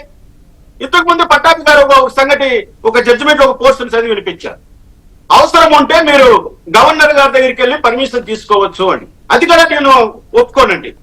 ఎందుకు ఒప్పుకోనంటానంటే ఇక్కడ చట్టంలో క్లియర్ గా ఉంది, నో పర్సన్ షెల్ అంటే ఏంటి, no police officer shall conduct any enquiry or arrest anything. So 17A no person shall అంటే ఎఫ్ఐఆర్ కట్టడానికి లేదు, ఇన్వెస్టిగేషన్ స్టార్ట్ చేయడానికే లేదు, రిమాండ్ చేయడానికే లేదు. నువ్వు కావాల్సినప్పుడు పోయి పర్మిషన్ అప్లై చేస్తానంటే హౌ ఇట్ ఈస్ జస్టిఫైబుల్ అంటే అదే తప్పు. అంటే ఇనిషియల్ గా ఎఫ్ఐఆర్ నమోదు చేయడం కోసమే నువ్వు ఎంక్వైరీ ఆ మీనింగ్ చాలా డిఫికల్ట్ గా ఉంటది. ఒకే మీనింగ్ ఒకే అర్థం ఉన్నప్పటికీ కూడా ఎంక్వైరీకి చాలా డెఫినేషన్స్ ఉన్నాయి. అంటే నువ్వు ఎఫ్ఐఆర్ నమోదు చేసే ముందుగానే ఫలానా పబ్లిక్ సర్వెంట్ మీద ఎఫ్ఐఆర్ నమోదు చేస్తున్నాం అన్నటువంటి మెటీరియల్ నువ్వు గవర్నర్ గారి యొక్క టేబుల్ ముందు పెట్టి గవర్నర్ గారి యొక్క ముందస్తు అనుమతి తీసుకున్న తర్వాతనే నువ్వు ఎఫ్ఐఆర్ చేర్చాలి. రైట్. అంటే ఎఫ్ఐఆర్ ఇక్కడ చంద్రబాబు నాయుడు గారి పేరు లేదు, నో డౌట్ అట్ ఆల్. ఏం చేశారు సిఐడి వాళ్ళు, ఒక మెమో వేశారు. ఎప్పుడు వేశారు? 7 సెప్టెంబర్ నెల 7th డేట్ కోర్టులో పడేశారు. మెమో అప్లై చేసి మేము చంద్రబాబు నాయుడు గారిని ముద్దాయిగా చేస్తున్నాము అని చెప్పారు. Right sir, right right. అంటే అది ఇక్కడ చట్ట విరుద్ధం కదా. అదే అందుకే కదా ఇప్పుడు ఇంత చర్చ అంతా కూడా జడ్జి గారు కూడా అన్నారు కదా, అనిరుద్ బోస్ గారు అదే కదా అన్నారు, ఈ చట్ట విరుద్ధం, ఈ అరెస్ట్ చేయడం అనేది చట్ట విరుద్ధం, కేసులు పెట్టడం చట్ట విరుద్ధం, జడ్జి గారు కూడా అదే కదా చెప్పారు. రైట్. ఒక్క నిమిషం రామకృష్ణ గారు, ఉమేష్ చంద్ర గారు ఇందాక నేను అడిగాను కదా, ఇప్పుడు ఒకే అభిప్రాయము ఇప్పుడు ఈ జరుగుతున్న గందరగోళం అంతా ఏంటి, అవతల పార్టీ మాకే అనుకూలం అని చెప్పుకుంటోంది, యువతల పార్టీ మాకు అనుకూలం అని చెప్పుకుంటున్నారు. సరే, ఏది మెరిట్స్ జోలికి నేను వెళ్ళడం లేదు, కానీ సో ఈ నేపథ్యంలో ఒక లార్జర్ చర్చ ఏంటి అంటే, ఒపీనియన్ ఏంటంటే, మొత్తం జడ్జిమెంట్ అంతా ప్రొనౌన్స్ చేసుకునే బదులు వాళ్ళ జడ్జిమెంట్స్ సింగిల్ ఒపీనియన్ ఏముంది, లార్జర్ బెంచ్కి ఇవ్వాలని. అది ఏకాభిప్రాయం లాగా లార్జర్ బెంచ్కి ఇవ్వమని సీజే గారికి రిఫర్ చేస్తున్నామని ఏకాభిప్రాయం అంటే అయిపోయేది కదా అనేది ఒకటి. అసలు ఈ డ్యూయల్ జడ్జెస్ బెంచెస్ అనేవి మెనీ టైమ్స్ ఇలా వస్తున్నాయి, డిఫరెంట్ జడ్జిమెంట్స్ వస్తున్నాయి, భిన్నాభిప్రాయాలు వస్తున్నాయి. కాబట్టి ఇది ఎందుకుంది, టైం లాగింగే కదా అనేది ఒక చర్చ ఉంది. ఈ రెండింటికి ఏమైనా బ్రీఫ్గా చెప్తారా? అలాగే వెంకటకృష్ణ గారు, ఒక పాయింట్ వెంకటకృష్ణ గారు, ఇక్కడ ఇప్పుడు హైకోర్టులో అది సింగిల్ జడ్జి గారే విన్నారు. ఒకసారి మనం వెనక్కి అవును. సిఆర్ఎల్పి వేసినప్పుడు, క్రిమినల్ పిటిషన్ వేసినప్పుడు మీరు అబ్జర్వ్ చేస్తే ఈ రోజు కూడా వర్డ్ యూజ్ చేసింది అపెల్లెంట్ అన్నారు. ఎస్ఎల్పిలో కూడా ఈ రోజు పిటిషన్ ఒకరు డిస్పోజ్ ఆఫ్ చేస్తూ లేదా ఒకరు డిస్మిస్ చేస్తూ ఆనరబుల్ జస్టిసెస్ అపెల్లెంట్ అన్నారు. క్రిమినల్ పిటిషన్స్ కి మనకి రిట్ పిటిషన్ వేసాం అనుకోండి, అవి నేను తర్వాత ఎక్స్ప్లెయిన్ చేసే ప్రయత్నం చేస్తా. రిట్ పిటిషన్ వేస్తే దానికి రిట్ అపీల్ బిఫోర్ ది హైకోర్టే ఉంటుంది, అది దెర్ ఇస్ అ జడ్జ్మెంట్. అదే క్రిమినల్ పిటిషన్ వేసాం అనుకోండి, అంటే quash petition, I mean to say quash petition లాంటివి వేస్తే దానికి అపీలు మనకి ఇక్కడ ఉండదు. అలాగే బెయిల్కి సంబంధించింది కూడా మనకు అపీల్ ఎక్కడ ఉంటుంది అంటే సుప్రీం కోర్టుకు ఉంటుంది, జడ్జ్మెంట్ ఉంది ఒకటి, డివిజన్ బెంచ్ కి ఇక్కడ డివిజన్ బెంచ్ కి ఇవ్వడానికి ఉండదని. సో అపీల్ మీరు అపలెంట్ గా వెళ్ళారు అక్కడికి సుప్రీం కోర్టుకి, స్పెషల్ లీవ్ పిటిషన్ అంటే స్పెషల్ లీవ్ అంటే permission, special permission petition, permission ఇచ్చి విన్నారు, అన్ని విధాల వాదనలు జరిగాయి. 2 జడ్జ్ బెంచ్ కాన్సెప్ట్ అనేది మీరు అపీల్కి వెళ్ళారు కాబట్టి 2 జడ్జిలు ఉంటారు అపీల్, ఒక జడ్జి నుంచి అపీల్ వెళ్ళేది ఇప్పుడు 2 జడ్జిలు ఉంటారు. భిన్నాభిప్రాయాలు వచ్చాయా రాలేదా అనేది జస్టిసెస్ వాళ్ళ ఆర్డర్ ని డిక్టేట్ చేసే వరకు లేదా వారి ఆర్డర్ ని చెప్పుకుంటూ వచ్చే వరకు మామూలుగా చెప్పాలంటే తెలియదు. కదే 2 ఆర్డర్ కాపీలు ఇచ్చి ఉంటారు కాబట్టి బెంచ్ క్లర్క్లకి వాళ్ళు మళ్ళీ రిటర్న్ ఇవ్వాలి కాబట్టి ఆర్డర్ చదివేటప్పుడు అప్పుడు అర్థమైంది 2 జడ్జిమెంట్లు ఉన్నాయన్నమాట ఇందులో అని. సో కంకరింగ్ జడ్జిమెంట్స్ ఉంటాయి, డిసెంటింగ్ జడ్జిమెంట్స్ ఉంటాయి. ఉన్నప్పుడు లార్జర్ బెంచ్ కి రిఫర్ చేయడం అనేది ప్రొసీజర్. ఎందుకంటే సింగిల్ జడ్జి ఇచ్చింది డిస్మిసల్ ఆర్డర్, మీరు అపీల్లోకి వెళ్ళారు, అపీల్కి వెళ్ళినప్పుడు 2 జడ్జిలు ఉంటారు, మీరు ఇక్కడ రిట్ పిటిషన్ వేసుకున్న అదే ప్రొసీజర్. అయితే హైకోర్టులో ఉండేది కాక సిఆర్ఎల్పి కాబట్టి క్రిమినల్ పిటిషన్ కాబట్టి సుప్రీంకోర్టుకు పోయింది. సో అందుకని అక్కడ లార్జర్ బెంచ్ ని కన్స్టిట్యూట్ చేయడం అనేది ఇప్పుడు ఇద్దరు జడ్జిలు మేము అనుకున్నది వాళ్ళకి స్ప్లిట్ వర్డిక్ట్ వచ్చింది. సో ఇప్పుడు 3 జడ్జ్ బెంచ్ ముందరికి వెళ్లాల్సిందే, వేరే ఆప్షన్ లేదు. 3 జడ్జ్ 5 జడ్జ్ బెంచ్ ముందు ఎట్లాంటి విషయాలు వెళ్తాయంటే, ఫర్ ఇన్స్టెన్స్ ఇంతకుముందు national judicial appointments commission judges కి larger constitutional issues, constitutional interpretations, triple talaq ఇలాంటివి, లేదా మన అయోధ్య కేసు కి సంబంధించినవి కానీ ఎక్కడైతే కాన్స్టిట్యూషనల్ ఇంటర్ప్రిటేషన్ ఎసెన్షియల్ అని భావిస్తారో అక్కడ 5 జడ్జ్ బెంచ్ పెడతారు. మామూలు కేసులు ఏంటంటే 3 జడ్జ్ బెంచ్ పెట్టి 3 జడ్జ్ బెంచ్ కి కేసుని రిఫర్ చేయడం జరుగుతుంది. సో అప్పుడు మళ్ళా ఖచ్చితంగా ఇప్పుడు నన్ను క్వశ్చన్ అడిగారు ఏంటి అసలు ఈ రోజు ఏంటి అవుట్కమ్ ఏంటంటే, నేను ఒక అనాలజీ, ఒక చిన్న విధానాన్ని తీసుకుని ఎక్స్ప్లెయిన్ చేసే ప్రయత్నం చేస్తా. ఒక స్టూడెంట్ ఎగ్జామినేషన్ కి వెళ్ళాడు, ఎగ్జామినేషన్ రాశాడు, పేపర్ 2 ఇన్విజిలేటర్లకు ఇచ్చారు. ఒక ఇన్విజిలేటర్ ఏమో పాస్ అన్నాడు, ఒక ఇన్విజిలేటర్ ఏమో ఫెయిల్ అన్నాడు. ఇప్పుడు ఈ అవుట్కమ్ మీద నమ్మకం చూపని బోర్డు మూడు ఇన్విజిలేటర్లకు పంపిస్తాం, ఈ 2 ఇన్విజిలేటర్లను పక్కన పెట్టేసి ఇంకా కొత్తగా 3 ఇన్విజిలేటర్లని అపాయింట్ చేసి వాళ్ళని పంపిస్తా ఉన్నారు. ఇప్పుడు ఈ స్టూడెంట్ పాస్ అయ్యానని ఫీల్ అవ్వాలా, ఆనందించాలా, ఫెయిల్ అయ్యానని బాధపడాలా, 2 జరగలా. అదే విధంగా ఇప్పుడు స్టేట్ గవర్నమెంట్ సో పాస్ అయినా ఫెయిల్ అయినా తర్వాత తేలుద్ది, కానీ నెక్స్ట్ క్లాస్ కి ప్రమోట్ చేస్తే చాలు. ఇప్పుడు ఎలక్షన్లు వస్తున్నాయి కదా, that is enough for now. Public court, people's court. దానికి మళ్ళా కొత్త బెంచ్ ముందు సుదీర్ఘంగా వాదనలు జరగాలి. ఈ రోజు వచ్చిన అవుట్కమ్ నేను ఒకటే చెప్పి ముగిస్తాను వెంకటకృష్ణ గారు, తెలుసు సమయాభావం అవుతుంది. ప్లీజ్. ఒకటే విషయం ఏంటంటే, ఇది ఎవరికి విజయం కాదు, ఎవరికి అపజయం కాదు. ఇది కంప్లీట్ గా మళ్ళా కొత్త బెంచ్, 3 జడ్జెస్ బెంచ్, లేదా 3 జడ్జెస్ మోస్ట్లీ ఉంటారు అనుకోండి, 5 జడ్జ్ అంటే కాన్స్టిట్యూషనల్ ఇష్యూస్ చేస్తారు కాబట్టి 3 జడ్జి బెంచ్ హానరబుల్ సిజేఐ గారు ఎప్పుడు వాటిని కన్స్టిట్యూట్ చేసి ఎప్పుడు ఈ మ్యాటర్ రిఫర్ చేస్తారు, అక్కడ మళ్ళా కొత్తగా ఆర్గ్యుమెంట్లు జరగాలి, కొత్తగా విధానాలు జరగాలి, కొత్తగా ఇరుపక్ష వాదనలు చెప్పాలి, కొత్తగా జడ్జిమెంట్లు తీసుకొచ్చి చూపించాలి, కొత్తగా ప్రొవిజన్ ఆఫ్ లా ఇంటర్ప్రిట్ చేయాలి. ఇది ఒక వ్యాలిడ్ పాయింట్. ఆర్గ్యుమెంట్స్ జరగాల్సిన అవసరం ఉందా మళ్ళీ ఇరుపక్షాలు?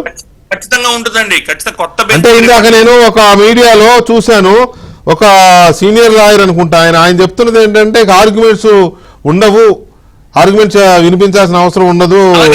ఫర్ ఇన్స్టెన్స్ నేను ఒక విషయం చెప్తాను వెంకటకృష్ణ గారు.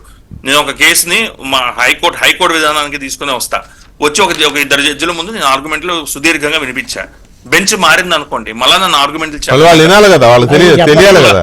రోస్టర్ మారి బెంచ్లు మారాయి అనుకోండి, సింపుల్ లాజిక్. అలా నన్ను మొదటి నుంచి చెప్పండి అని అడుగుతారు. సో ఖచ్చితంగా మొదటి ఇప్పుడు ముగ్గురు ఉన్నప్పుడు దానిలో ఇద్దరైతే ఉండరు, ఈ జడ్జిలు అయితే ఉండడానికి ఉండదు. మామూలుగా ఈక్విటీ ప్రకారంగా ఖచ్చితంగా ముగ్గురు 3 డిఫరెంట్ జడ్జెస్ ఉండాలి. హానరబుల్ జస్టిసెస్ టీజే గారు నియమిస్తారు. మరి వాళ్ళ ముందు మళ్ళీ వాదనలు చెప్పుకోవాల్సిన అవసరం. ఒక్క నిమిషం ఉమేష్ గారు, ఒక్క నిమిషం అండి. పటాబి గారు, సో ఫైనల్లీ ఏంటి, రేపేమో మళ్ళీ ఫైబర్ నెట్ దాంట్లో యాంటిసిపేటరీ బెయిల్ కోసం, ముందస్తు బెయిల్ కోసం ఉంది కదా పిటిషన్, రేపు అది హియరింగ్కి వస్తూ ఉంది. ఇప్పటి వరకు ఒకలా ఉంది, ఇప్పుడు ఇది అయిపోయింది కాబట్టి దీని భవిష్యత్తు ఏంటో తెలియదు. ఏమనుకుంటున్నారు, ఇది అయ్యేదాకా వాటిని కూడా అలాగే వేస్తారనుకుంటున్నారా, లేకపోతే రేపటి మీద ఏమన్నా కొత్త రకమైన హోప్స్ ఉన్నాయా? సార్ సరే, ఫైబర్ నెట్ కేసుకి సంబంధించి అది వాయిదా పడుతుందా, రేపు దాని తీర్పు ఏ రకంగా వెలువడుతుంది, ఈ అంశాల మీద కాకపోయినా కేసు విషయంగా చూసినట్లయితే వీఆర్ ఫుల్లీ కాన్ఫిడెంట్. ఒకసారి మళ్ళీ రిమైండ్ చేస్తా ఉన్నా ప్రజలందరికీ, ఫైబర్ నెట్ కేసు అనేది చాలా సిల్లీ. ఎంత సిల్లీ అంటే చంద్రబాబు నాయుడు గారు చేసినటువంటి నేరం ఏంటంటే సార్, జగన్మోహన్ రెడ్డి దృష్టిలో అక్షరాల 5,598 కోట్లు ఖర్చు అయ్యేటటువంటి project. Price water house Coopers PwC వాళ్ళు ఈ ఫైబర్ నెట్ ప్రాజెక్ట్ ఎస్టిమేషన్ ఎంత కేసారంటే 5,598 కోట్లకి వేస్తే అంత ఖర్చు ఇప్పుడు రాష్ట్రం భరించలేదు, కొంత ఆర్థిక ఇబ్బందుల్లో ఉన్నాం అని చెప్పి అట్లా కాకుండా దానిని 333 కోట్లకి తగ్గించారండి చంద్రబాబు నాయుడు గారు. తప్పు కదా, ఎక్కడ 5,598 కోట్లు, ఎక్కడ 333 కోట్లు తప్పు కదా. ఇండియా దేశంలోనే అతి తక్కువ ఖర్చుతో ఫైబర్ నెట్ ప్రాజెక్ట్ ని పూర్తి చేసినటువంటి రాష్ట్రం ఆంధ్రప్రదేశ్. అప్పటి వరకు అండర్ గ్రౌండ్ కేబుల్ సిస్టమ్ తో వేసేవాళ్ళు అన్ని రాష్ట్రాల్లో. కానీ చంద్రబాబు నాయుడు గారు ఇన్నోవేటివ్ గా ఆలోచించి ఎగ్జిస్టింగ్ కరెంట్ పోల్స్ ను ఉపయోగించుకుంటే మనకి ఖర్చు తక్కువ అవుతుంది అని 333 కోట్లకు తగ్గించి 22,000 కిలోమీటర్ల fibre optic cable network project పూర్తి చేసి దాదాపు 10 లక్షల కనెక్షన్లు ఇప్పుడు ఇంకా కూడా నడుస్తున్నాయి. ప్రతి గ్రామానికి ఇంటర్నెట్ వెళ్ళిందంటే అది చంద్రబాబు గారి పుణ్యం సార్. దీనిలో అవినీతి ఏంటి సార్, నవ్వుతారు ఎవడన్నా. కాబట్టి ఇట్లాంటి ఇప్పుడు నేను చెప్పాలంటే చాలా చెప్పగలను ఫైబర్ నెట్ ప్రాజెక్ట్ గురించి, కానీ సమయం రేపటి మీద ఒక్క పాయింట్ మాత్రమే చెప్పా, దాన్ని బట్టే ప్రజలందరూ అర్థం చేసుకోవచ్చు. రేపు బెయిల్ వస్తుందనే నమ్మకంతో ఉన్నారా అనేది నా క్వశ్చన్. ఖచ్చితంగా ఇప్పుడు వాళ్ళు సార్ ఏ కేసు అయినా సరే చంద్రబాబు నాయుడు గారికి దానిలో నుంచి రిలీఫ్ రావాల్సిందే. ఎందుకంటే ఎక్కడా కూడా ఎటువంటి తప్పు జరగలేదు, రాష్ట్రానికి మేలు చేశారు సార్ చంద్రబాబు గారు. స్కిల్ డెవలప్మెంట్ కేసు అన్నారు, కొన్ని లక్షల మంది జీవితాలు నిలబెట్టారు 40 స్కిల్ డెవలప్మెంట్ సెంటర్స్ పెట్టి. Fibre optic cable fibre net project పైన కేసు అన్నారు, ఇప్పుడే చెప్పా. 5,500 ప్రాజెక్ట్ కాస్ట్ 333 కోట్లకు తగ్గించి 22,000 కిలోమీటర్లు ఫైబర్ వేశారు. ఇన్నర్ రింగ్ రోడ్ అన్నారు, ఉచితంగా శాండ్ ఇవ్వటం నేరం అన్నారు. కాబట్టి ఏ కేసు అయినా చంద్రబాబు నాయుడు గారికి ఖచ్చితంగా కోర్టులో రిలీఫ్ వస్తుంది. ఆయన పైన ఇప్పటికీ కూడా వాళ్ళు బురద జల్లరలేరు. అవినీతి గుంటలో పూర్తిగా పేకల్లో తిరుక్కుపోయినటువంటి వ్యక్తి జగన్మోహన్ రెడ్డి. అదే ఆ పరిస్థితి ఎప్పటికీ మారదు. రైట్ పటాబి గారు, థ్యాంక్ యూ వెరీ మచ్ చర్చలో పాల్గొన్నందుకు. అలాగే రామకృష్ణ గారు అండ్ ఉమేష్ చంద్ర గారు, ప్రసాద్ గారు, థ్యాంక్ యూ వెరీ మచ్ అండి. ఇది ఇవాల్టి